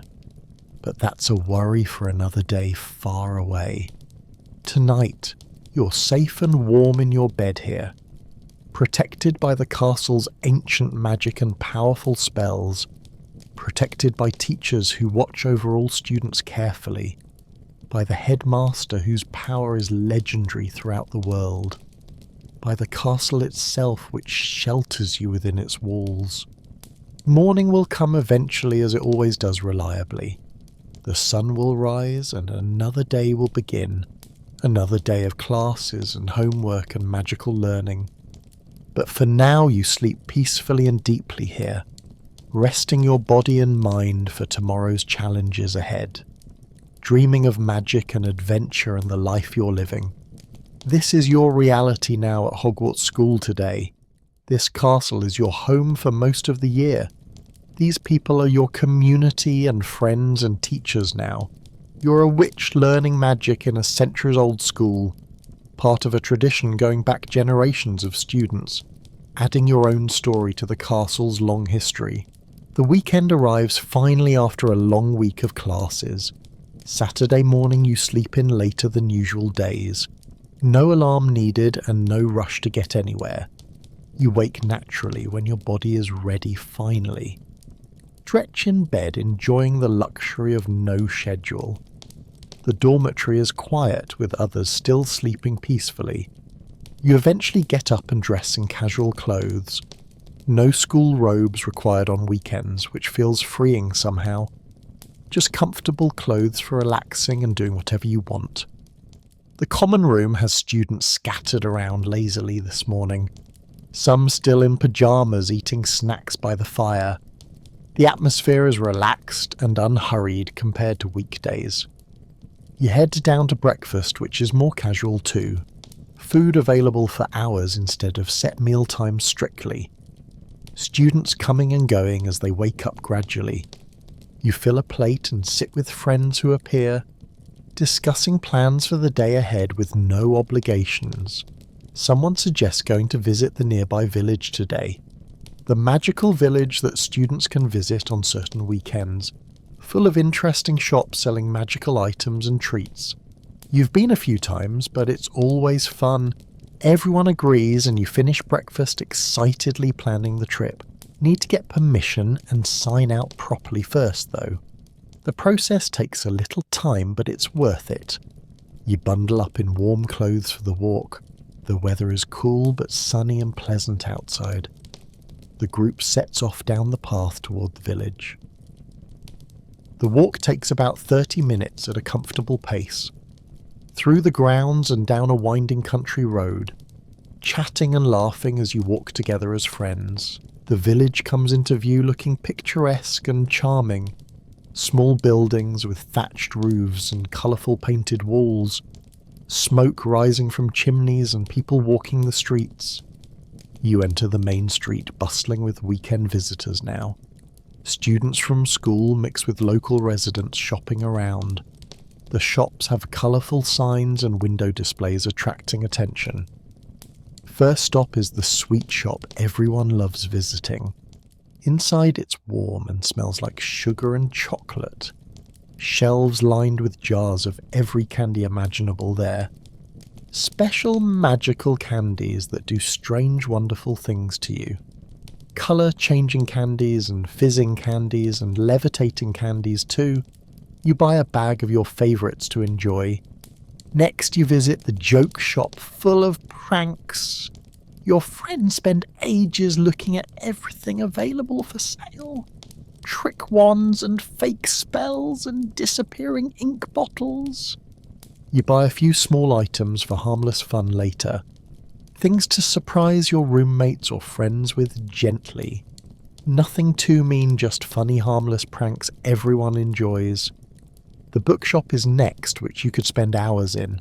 Books on every magical subject you can imagine displayed. From advanced spell theory to magical creature care guides. You browse the shelves looking for something interesting to read. Find a book about famous witches throughout history that intrigues. Purchase it to read during free time back at school. Lunchtime arrives and you're all hungry from walking. Stop at a cosy pub that serves hot food. Order butterbeer, which is sweet and warming and delicious. The food arrives steaming hot and smells wonderful there. Hearty stew with fresh bread and butter served. You eat and drink and rest your tired feet. After lunch you continue exploring the village streets more. Visit a few more shops selling various magical items. Robes and wands and potion ingredients and more things. You don't buy much more as your money runs low, but it's fun just to look and window shop, to imagine having unlimited money to buy everything you see. As afternoon progresses, you decide to head back. Finally, the walk back feels longer somehow than the way there. Your feet hurt and you're tired from walking all day, but it was worth it for the fun outing together. Time spent with friends away from school and studying. A much-needed break from the routine of classes. Back at the castle you collapse in the common room, your legs grateful for the rest after so much walking. Friends scatter to their own activities for the evening now. You decide to spend the evening reading your new book. Curl up in your favourite chair with a blanket nearby. The fire crackles warmly and the book is interesting reading. Hours pass, pleasantly lost in the pages of the story, learning about amazing witches who changed magical history forever. Women who discovered spells or fought injustice or led movements. Dinner time comes and you reluctantly put the book down. Head to the Great Hall for the evening meal. The weekend dinner is always a bit more special somehow. Tonight there's roast chicken and potatoes and vegetables again. Apple pie with a cream for dessert that's absolutely delicious. You eat slowly, savouring every bite of the food. After dinner, you return to the common room again. Some students are playing games at tables set up. Others studying for upcoming tests next week approaching fast. You join a group playing a magical card game. The cards move and talk and try to cheat. Everyone laughs at the antics and ridiculous plays made. The evening passes in relaxed fun and friendly competition there. No pressure or stress, just enjoyment with friends around. This is what weekends are for, you think happily. Eventually people start heading up to bed as it's late. You stay up a bit longer, finishing your game. Finally head up to the dormitory feeling content and happy. Sunday morning is even more leisurely than Saturday was yesterday. You sleep in even later than the day before. Wake up feeling completely rested and refreshed finally here. The day stretches ahead with no plans or obligations at all. You can do whatever you want with the entire day. It's a luxury that feels wonderful after the busy week. You spend the morning in your pajamas reading more. Finish the book about famous witches you started yesterday evening. The stories are inspiring and make you want to work harder. Lunch is casual again and you eat with whoever's around. No one has much energy for big activities today either. Everyone just wants to relax before the week starts tomorrow. You decide to work on homework to get ahead. Better to do it now than rush later this week. Spread out your books and parchment at a table. Work through several assignments steadily and without rushing too much. The common room is quiet enough for good concentration today. You make good progress on everything that's due soon. By late afternoon you've finished most of your homework assignments. Feel accomplished and ahead for once instead of behind schedule. Put everything away and reward yourself with free time. You go outside for a walk around the grounds. The fresh air feels good after being inside all day. The grounds are beautiful in the late afternoon golden light. You walk down to the lake again, which you find peaceful. Sit on the grass and watch the water and sky. Think about the week ahead and what it will bring. Monday means classes start again with all their challenges there. Tests coming up that you need to study for properly. Essays due that need finishing with care and effort required, but you feel ready to face it all now somehow. The weekend has recharged your energy and motivation levels. You're reminded why you're here and what you're working toward. To learn magic and become skilled in this craft. To earn your place in this magical world around you. To make something of yourself and your abilities given. The sun begins to set, painting the sky orange and pink. You head back inside as it gets cooler outside. The castle glows warmly, welcoming you back inside its walls. Dinner is quieter than last night with fewer students attending. Many chose to stay in their common rooms tonight. You eat quickly and return upstairs to your tower. Spend the evening relaxing and preparing for tomorrow mentally now. Lay out your robes and books for the morning. Check that you have everything needed for first class. Chat with your roommates about their weekends and plans tomorrow. Everyone seems to feel the same way about school starting. Reluctant but resigned to the routine returning again soon. You get ready for bed earlier than usual tonight. Want to be well rested for the week ahead. Change into pajamas and wash up in the bathroom down hall. Climb into bed and pull the curtains closed around you. The bed feels extra comfortable after the relaxing weekend had. You settle in and think about the past few days, the trip to the village and the time with friends, the games and laughter and relaxation experienced together there, the homework completed and the book read cover to cover. It was a good weekend overall, you decide contentedly there. Exactly what you needed after a challenging week of classes. Now you feel ready to face whatever comes next. Your eyes close and sleep comes easily tonight, finally here. No stress or worry keeping you awake like sometimes happens. Just peaceful tiredness from a full restful weekend experienced. Dreams come of the week ahead and what it holds. Of classes and friends and the magical castle home. Of spells practiced and potions brewed and knowledge gained daily. Of continuing this incredible journey you're on at Hogwarts. Learning magic and growing as a person in this place. Becoming who you're meant to be with time and effort. The night passes peacefully in the dormitory tower there. The castle quiet except for usual nighttime sounds heard. The wind outside and portrait snoring and ghosts drifting past. Morning will come soon enough, bringing Monday with it. Another week of challenges and learning and growing here. Another week of this magical life you're living daily now. But tonight you rest and gather strength for it. Tonight you sleep deeply and dream of magic and adventure. Tonight you're safe and warm in your Hogwarts bed. Monday morning arrives right on schedule as it always does. Your alarm doesn't go off because you forgot to set it. You wake suddenly realizing you've overslept badly this morning. Panic sets in as you check the time frantically. You have 20 minutes until first class starts downstairs. Not nearly enough time for your usual morning routine. You jump out of bed and dress as quickly as possible. No time for a shower or proper grooming this morning. Just throw on your robes and hope you look acceptable. Grab your bag and shove books in without organising them. Your roommates laugh at your frantic rushing around the room. They woke up on time and are ready already. You run down the spiral stairs, taking them 2 at a time, through the common room and out the portrait hole fast. The fat lady complains about your rushing past her rudely. No time to apologise as you sprint through corridors now. Other students stare as you run past them going somewhere. You must look completely dishevelled and crazy right now. You skid into the Transfiguration classroom just as bell rings. The teacher gives you a disapproving look as you enter. Take your seat, breathing hard from the running done. Your partner looks at you with raised eyebrows questioningly there.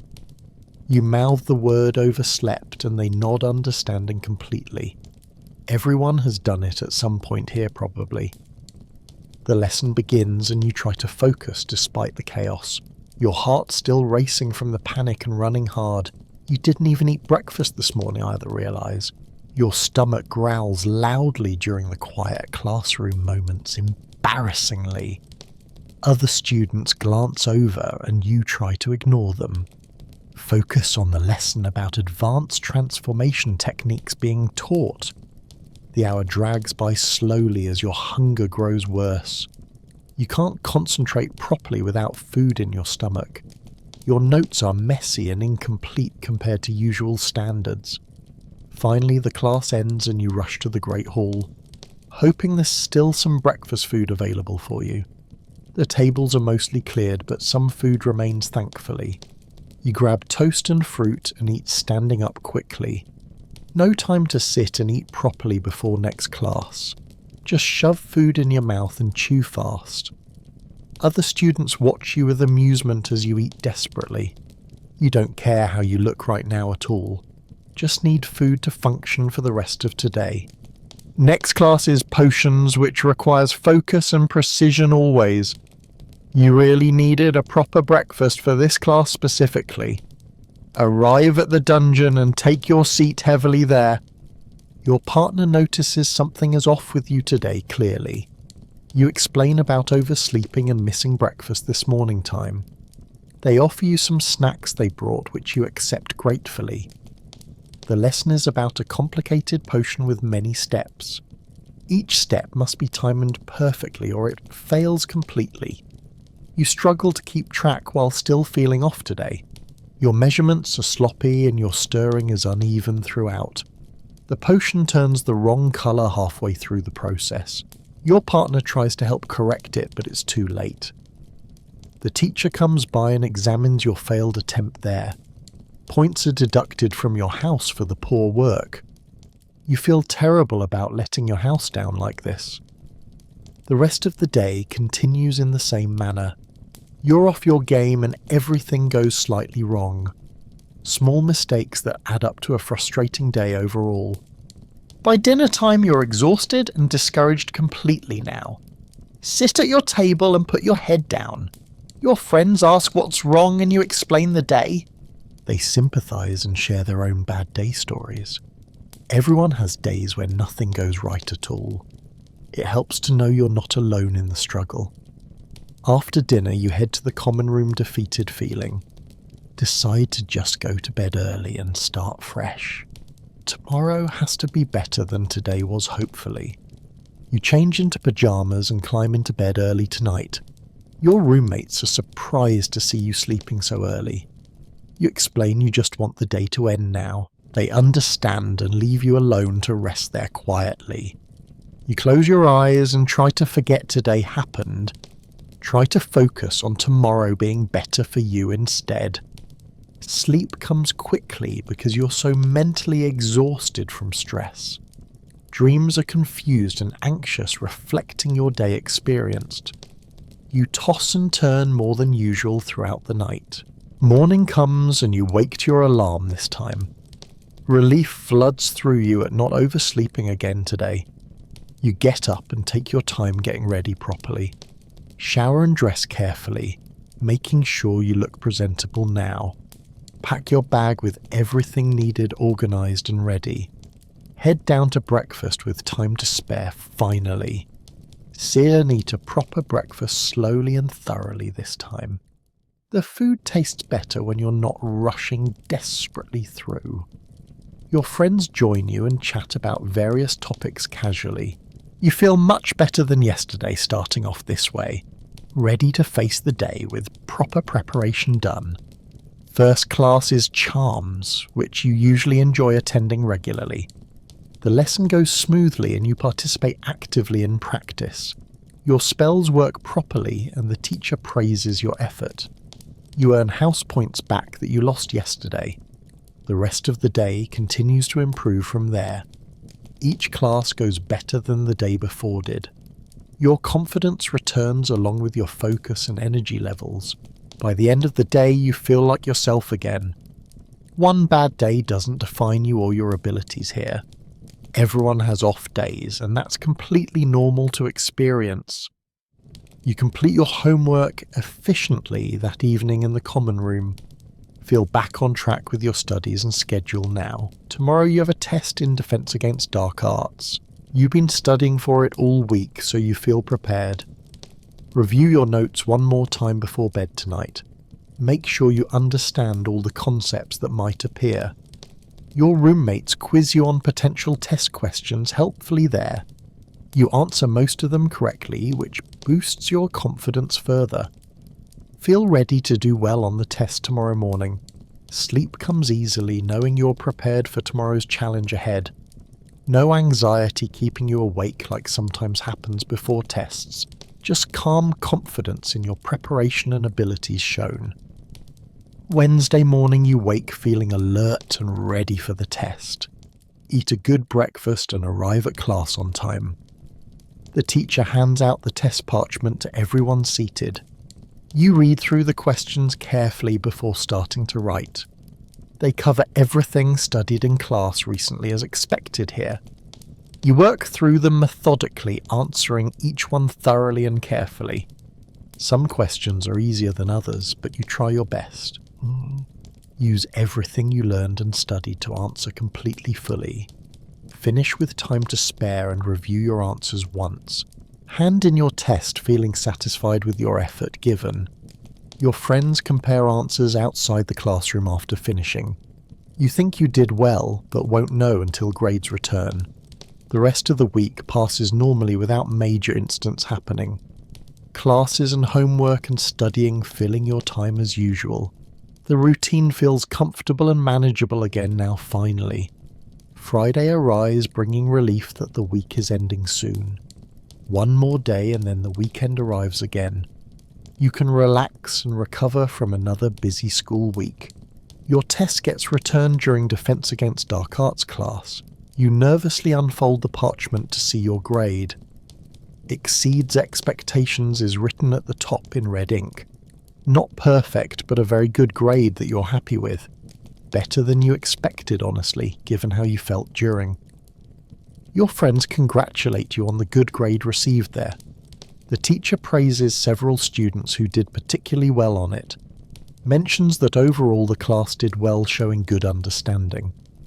You feel proud of yourself for the effort and result. The weekend arrives and you spend it relaxing and enjoying free time. No trips to the village this time, just staying at castle. Sleeping in and reading and spending time with friends casually. Sunday evening you work on homework to stay ahead as planned. The routine is becoming easier to manage with time and practice. You're finding your rhythm at Hogwarts finally after months of adjusting. The weeks continue to pass in this pattern of classes and studying, each week bringing new lessons and challenges to overcome daily. Some weeks harder than others, but you're managing it overall. You're making progress in all your classes, gradually improving skills. The spells come easier and the potions turn out better usually. Your essays are getting higher marks than they did initially here. Your confidence grows along with your abilities in magic now. You're starting to feel like you belong here at school. Like you're meant to be a witch learning magic daily. The friendships you've made are strong and supportive, always there. Your housemates feel like family after living together so long. You help each other with homework and studying for tests regularly. The teachers are tough, but you're learning to meet their standards, understanding what they expect and how to deliver it properly. Working harder and smarter than you did at the start. The castle feels like home now rather than strange and overwhelming. You know your way around and have favourite spots discovered. Secret shortcuts and quiet places to study or think alone. The magical world is becoming familiar rather than completely foreign feeling. You understand the customs and the way things work here. The differences from your previous life before magic and Hogwarts. Months have passed since you first arrived at Hogwarts now. The school year is progressing steadily toward the end eventually. Exams are approaching, which everyone talks about nervously around you. The pressure builds as the exam period draws closer daily. Teachers assign more homework and expect higher quality work submitted. Everyone studies harder, trying to prepare adequately for tests coming. The library becomes packed with students at all hours now, every table occupied with people studying and taking notes. The quiet space filled with the sound of pages turning. You join study groups with your friends to prepare together, quiz each other and share notes and explain difficult concepts. Working together makes the studying less overwhelming and more manageable. The common room late at night fills with exhausted students studying. Some fall asleep at tables with books as pillows underneath. Others drink tea trying to stay awake longer studying more. You try to maintain balance between studying and resting adequately. Staying up too late makes you less effective the next day. Need sleep to retain information and perform well on tests. The first exam arrives and you're as ready as possible. Sit in the great hall with all the other students. The tables are spaced far apart to prevent cheating attempts. The exam begins and you work through it carefully and thoroughly. Some questions are hard, but you do your best with them. Use everything you learnt throughout the year to answer fully. Time runs out before you finish completely, but you tried hard. Hand in your exam and leave feeling drained mentally now. One down and several more exams still to go this week. The exams continue over the next week, testing every subject, each one demanding and exhausting in its own way unique. You study in between exams for the next ones coming. Finally, the last exam is completed and you're done finally. The relief is immense as you leave that exam room. No more studying or tests until next year begins again. The Great Hall has a celebration feast that evening, special. The house points are tallied and the winner announced publicly. Your house doesn't win, but you're proud of your contribution. The year is essentially over now, with just packing remaining. You pack your trunk with all your belongings accumulated here. Books and robes and supplies going back home with you. Saying goodbye to friends is harder than you expected it. You've become so close over the months living together daily. Promise to write letters over the summer break ahead. The train ride home feels bittersweet leaving the castle behind. Looking out the window as Hogwarts disappears from view slowly. Already missing the place that became home to you temporarily. Your family meets you at the station excited to see you. They look the same, but you feel completely different now. Changed by your experiences and what you learned this year. Home feels strange after living at Hogwarts so many months. Too quiet and too ordinary without magic everywhere around. You miss the moving staircases and talking portraits and enchanted ceiling. You miss your friends and the camaraderie of house life. The shared experiences and inside jokes develop together over time. The feeling of belonging to something bigger than yourself alone.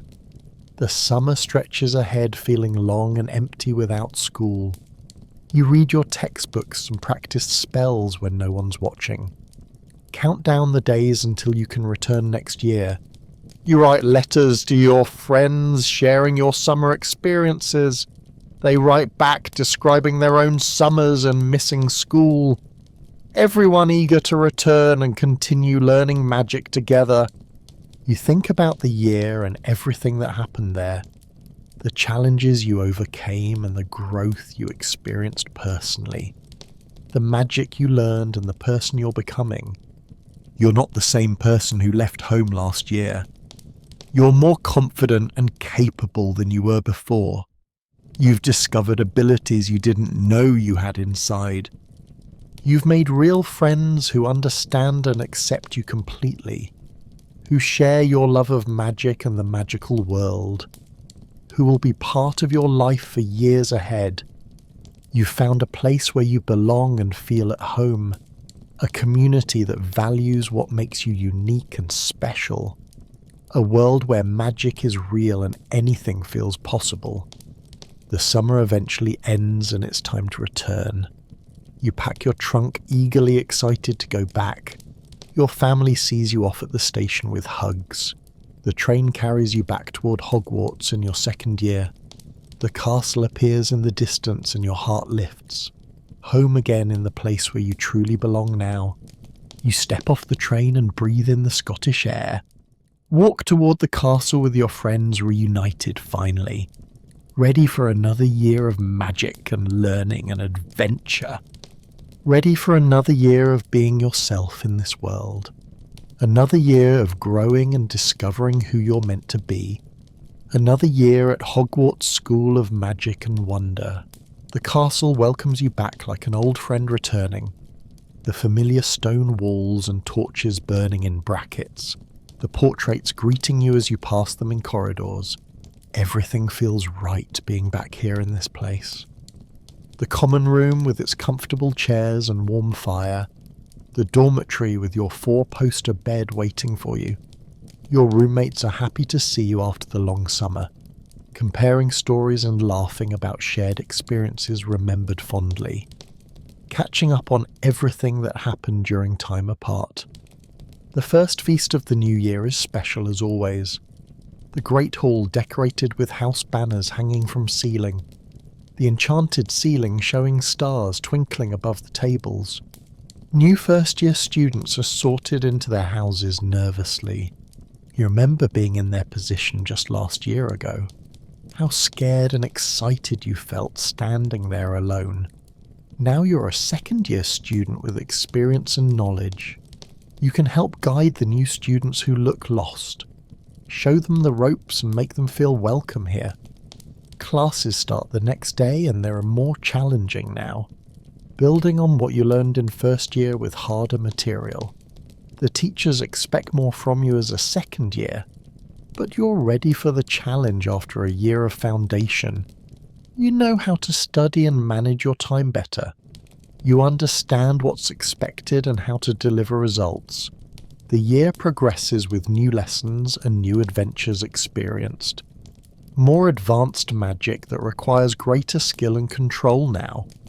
Potions with more dangerous ingredients that need careful handling always. You join a club that meets weekly for extra practice. Other students who share your interest in that subject specifically. Working together to improve beyond what class time allows.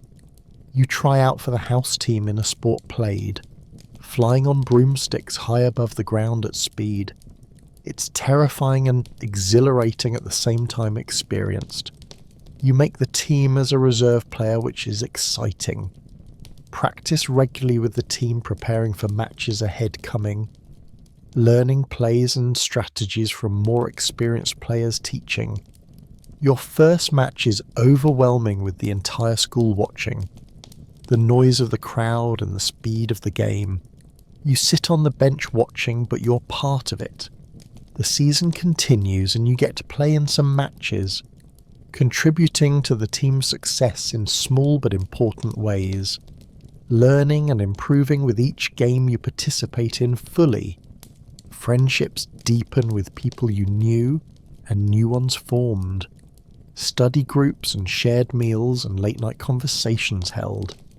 Bonds that will last beyond your time at school here.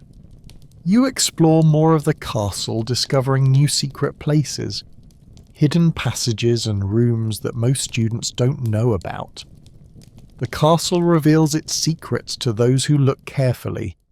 You spend time in the library researching topics that interest you, going beyond the required reading to learn more deeply widely, developing real expertise in areas you're passionate about personally.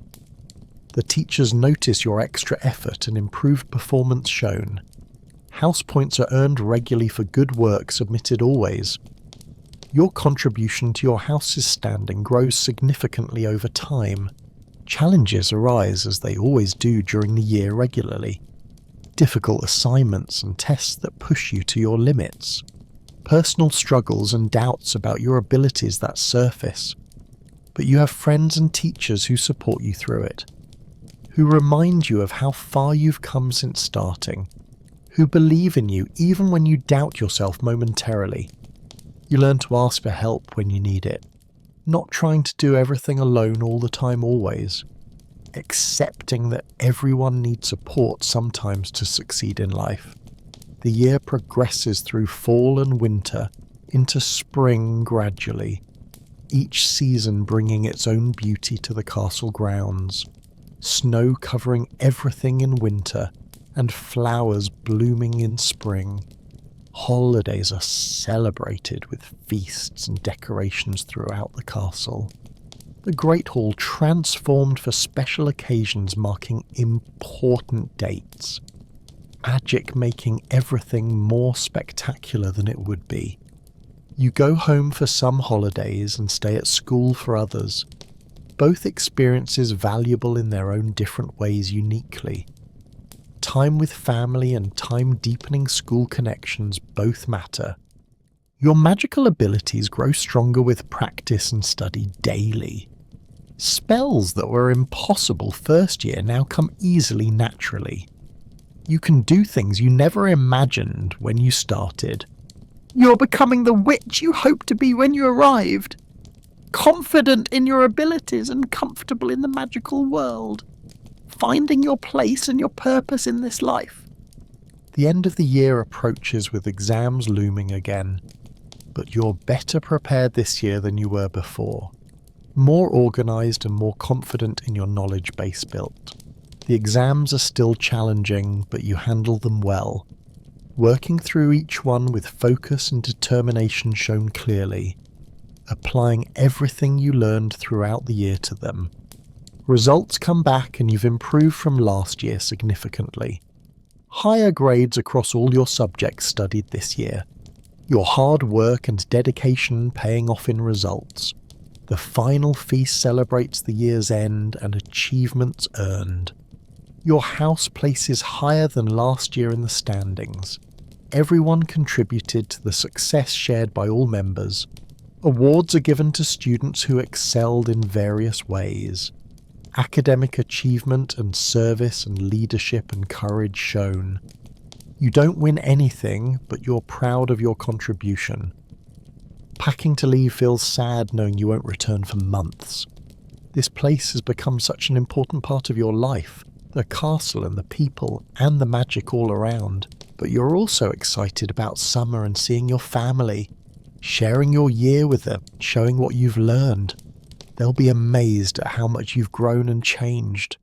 The train ride home is filled with laughter and memories shared, promising to stay in touch over the summer break ahead, making plans to visit each other if distance allows it.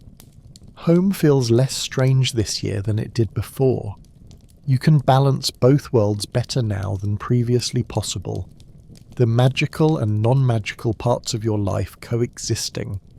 Summer is spent practicing magic and reading ahead for next year, staying connected to friends through letters and occasional visits made, preparing yourself for the next year of challenges ahead. You think about your future and what you want to do, the career paths available to trained witches in the world. The possibilities are endless with magic at your disposal. You think about the subjects you love and excel in naturally, where your talents and interests align most strongly together clearly. What you could contribute to the magical world eventually. You're only a second year, but thinking ahead is important. Understanding what you need to learn and prepare for eventually. The path to your goals starting to become clearer now. Third year will bring new subjects to choose from for study. Electives that let you specialise in areas you care about. You research the options available to make informed choices.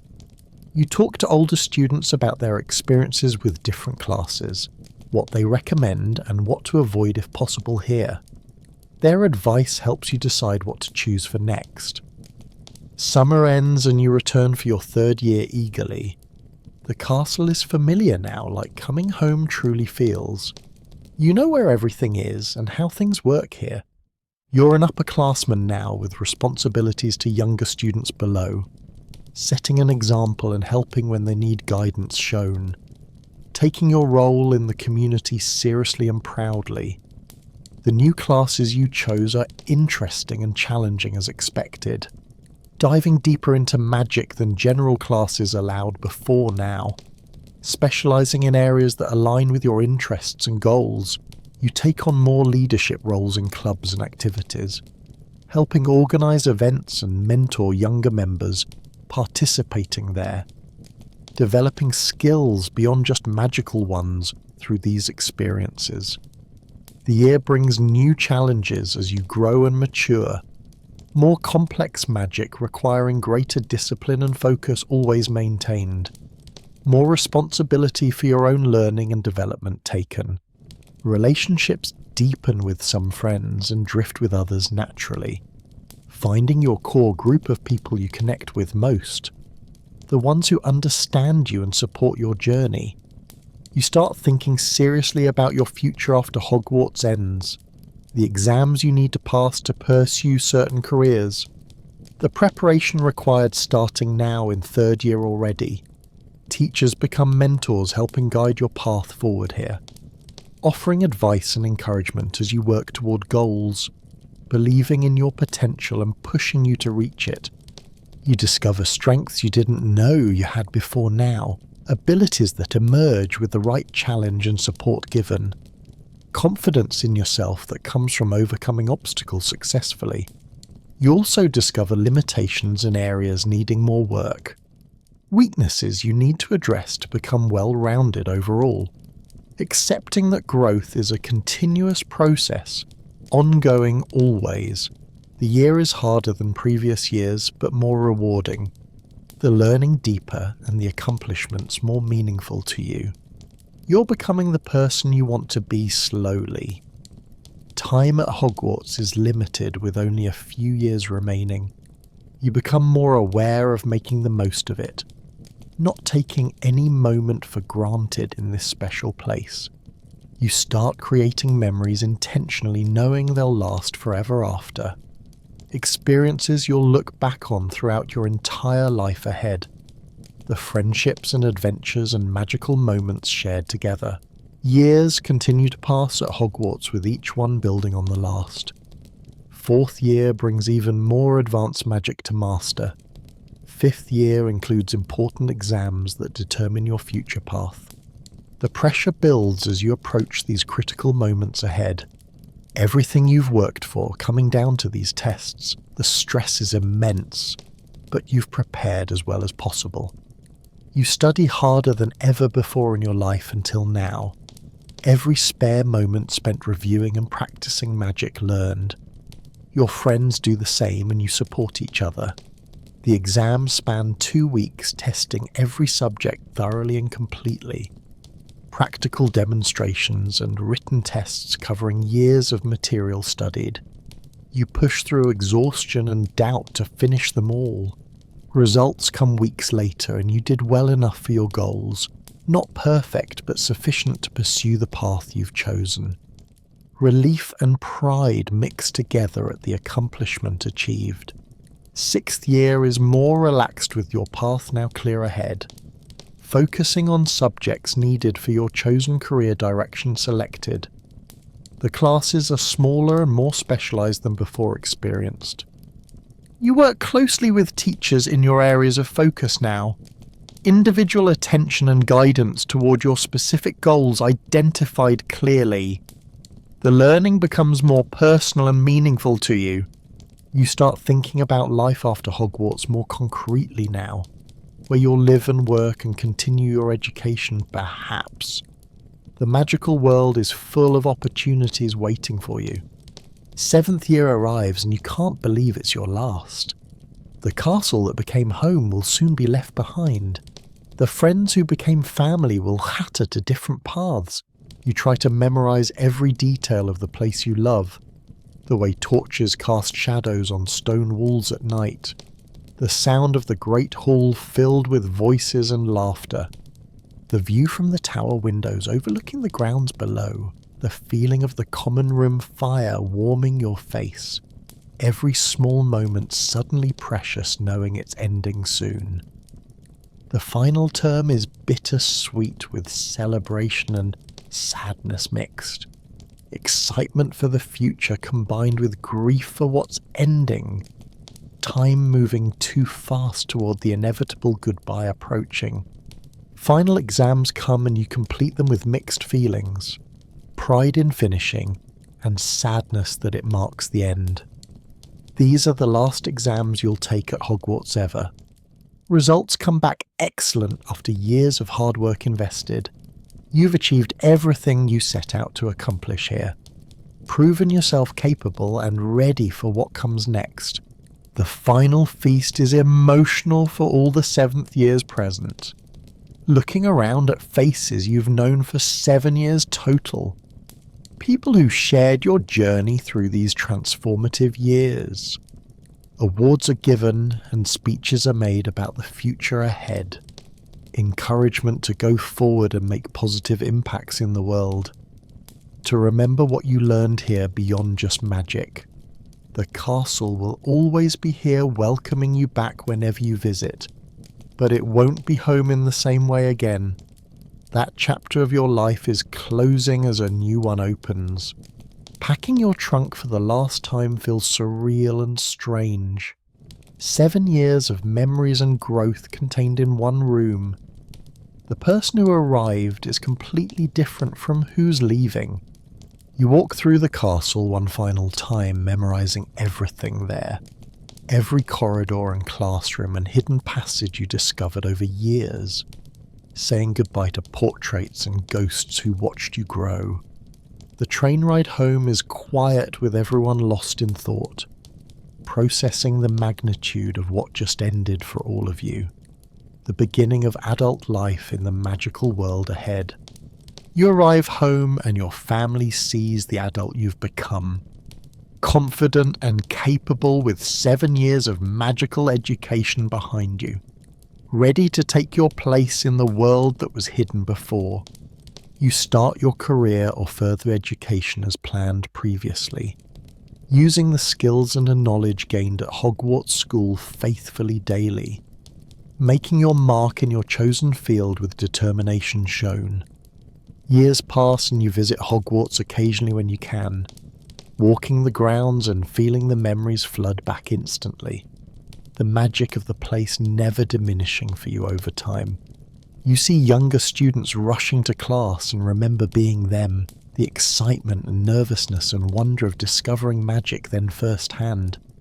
How far you've come since those early days learning. You're grateful for every moment spent at the castle learning there. The challenges that made you stronger and the joys that made you whole. The friendships that endure despite distance and time passing. Hogwarts gave you more than magical education and skills alone. It gave you confidence and community and a sense of belonging. It showed you who you could become with effort and support. The castle stands eternal, watching over generations of students like you, each one discovering their own magic and their own path forward, each one leaving changed and taking Hogwarts with them forever. As you stand looking at the castle in the distance now, you think about the young person who first arrived here, scared and uncertain about fitting into this magical world. That person seems like a lifetime ago from who you are now, the confidence and knowledge and experiences gained here transforming you completely. You became yourself within these ancient stone walls around you. The castle holds countless stories of students who passed through it, each one unique and each one important in their own way. Your story is now part of that tapestry woven over centuries. You think about the teachers who guided you through the years, their patience and wisdom and belief in your potential always shown, how they challenged you to be better than you thought possible. You think about the friends who walked beside you through everything, the late-night study sessions and the laughter in common room, the support during hard times and celebration during good ones. You think about the magic you learned and the spells you mastered. From simple transformations to complex protective enchantments practiced regularly over years, the power you now hold and the responsibility that comes with it. You think about the person you've become through these experiences here, more than just a witch, but someone who found their purpose, someone who knows their worth and their place in the world. The castle will continue long after you're gone from this place. New students will sleep in your bed and sit in your classes, but your mark remains in the memories and friendships and growth.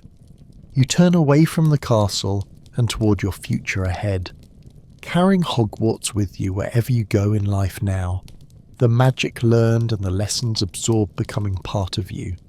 Your wand rests in your pocket, ready for whatever comes next. Your mind full of knowledge and your heart full of courage. Your spirit shaped by 7 years in this magical place. The world awaits full of possibilities and challenges to face. Opportunities to use what you learned for good in the world. To make a difference using the gifts you've been given. You're ready for whatever comes because Hogwarts prepared you well. Taught you not just magic but resilience and creativity and determination. How to face fear and overcome obstacles in your path. The friendships you made will last throughout your entire life, connected by shared experience that no one else can understand, the bond of having survived and thrived at Hogwarts together. You'll tell stories about your time here to anyone who'll listen, about the moving staircases and the talking portraits and enchanted ceiling, about the magic that was real and the life that was extraordinary. You'll return to visit whenever you can make the time. Walk the halls and remember who you were and who you became. Thank the castle silently for everything it gave you freely. But for now, you walk forward into your life beyond school, taking the first steps of your adult journey with confidence shown, knowing that Hogwarts will always be there in your heart. Always a home you can return to when you need it. Always a reminder of the magic within you that was awakened. Always a part of who you are at your core. The sun sets on your time as a Hogwarts student finally. The castle glows golden in the fading light behind you. Beautiful and eternal and magical as it has always been. You smile knowing that somewhere in that castle right now, a young student is lying in bed just like you once did, wondering if they belong and if they'll succeed here too. You want to tell them that they will belong eventually here, that the castle will become home and they'll find their people, that the magic they learn is nothing compared to the magic of becoming themselves. You want to tell them to cherish every moment because it passes too quickly, to make friends and take risks and embrace the adventure offered, to let Hogwarts transform them the way it transformed you completely. But they'll discover all of this on their own journey through the years, just as you did and just as countless students before you. The castle's magic works on everyone who enters its doors openly. You take one last long look at Hogwarts silhouetted against the darkening sky. memorizing this moment and this feeling of gratitude and completion experienced. Then you turn and walk away toward your future waiting ahead. The castle fades behind you but never truly leaves you. It remains in your heart and your mind and your very soul. Part of you forever, no matter where life takes you. And somewhere in that castle tonight a student sleeps peacefully, dreaming of magic and adventure and the life they're building, just like you once did in that same bed long ago. The cycle continues eternal at Hogwarts School of Magic always. New students arriving and old students leaving, transformed forever by it. The castle standing watch over it all through the centuries. This is what it means to be part of Hogwarts truly. Not just learning magic, but becoming part of something bigger. Something that connects you to everyone who came before and after. Your Hogwarts story has ended, but the magic never will. It lives in you and through you for the rest of your life, shaping who you are and who you'll continue to become. Sleep well, knowing your time at Hogwarts was exactly what it needed to be. Perfect in its imperfection and beautiful in its challenges faced. The best years of your life lived in a magical castle. Good night from Hogwarts and good night from the magical world. May your dreams be filled with the memories you've made, and may you carry the magic forward into everything you do. Good night.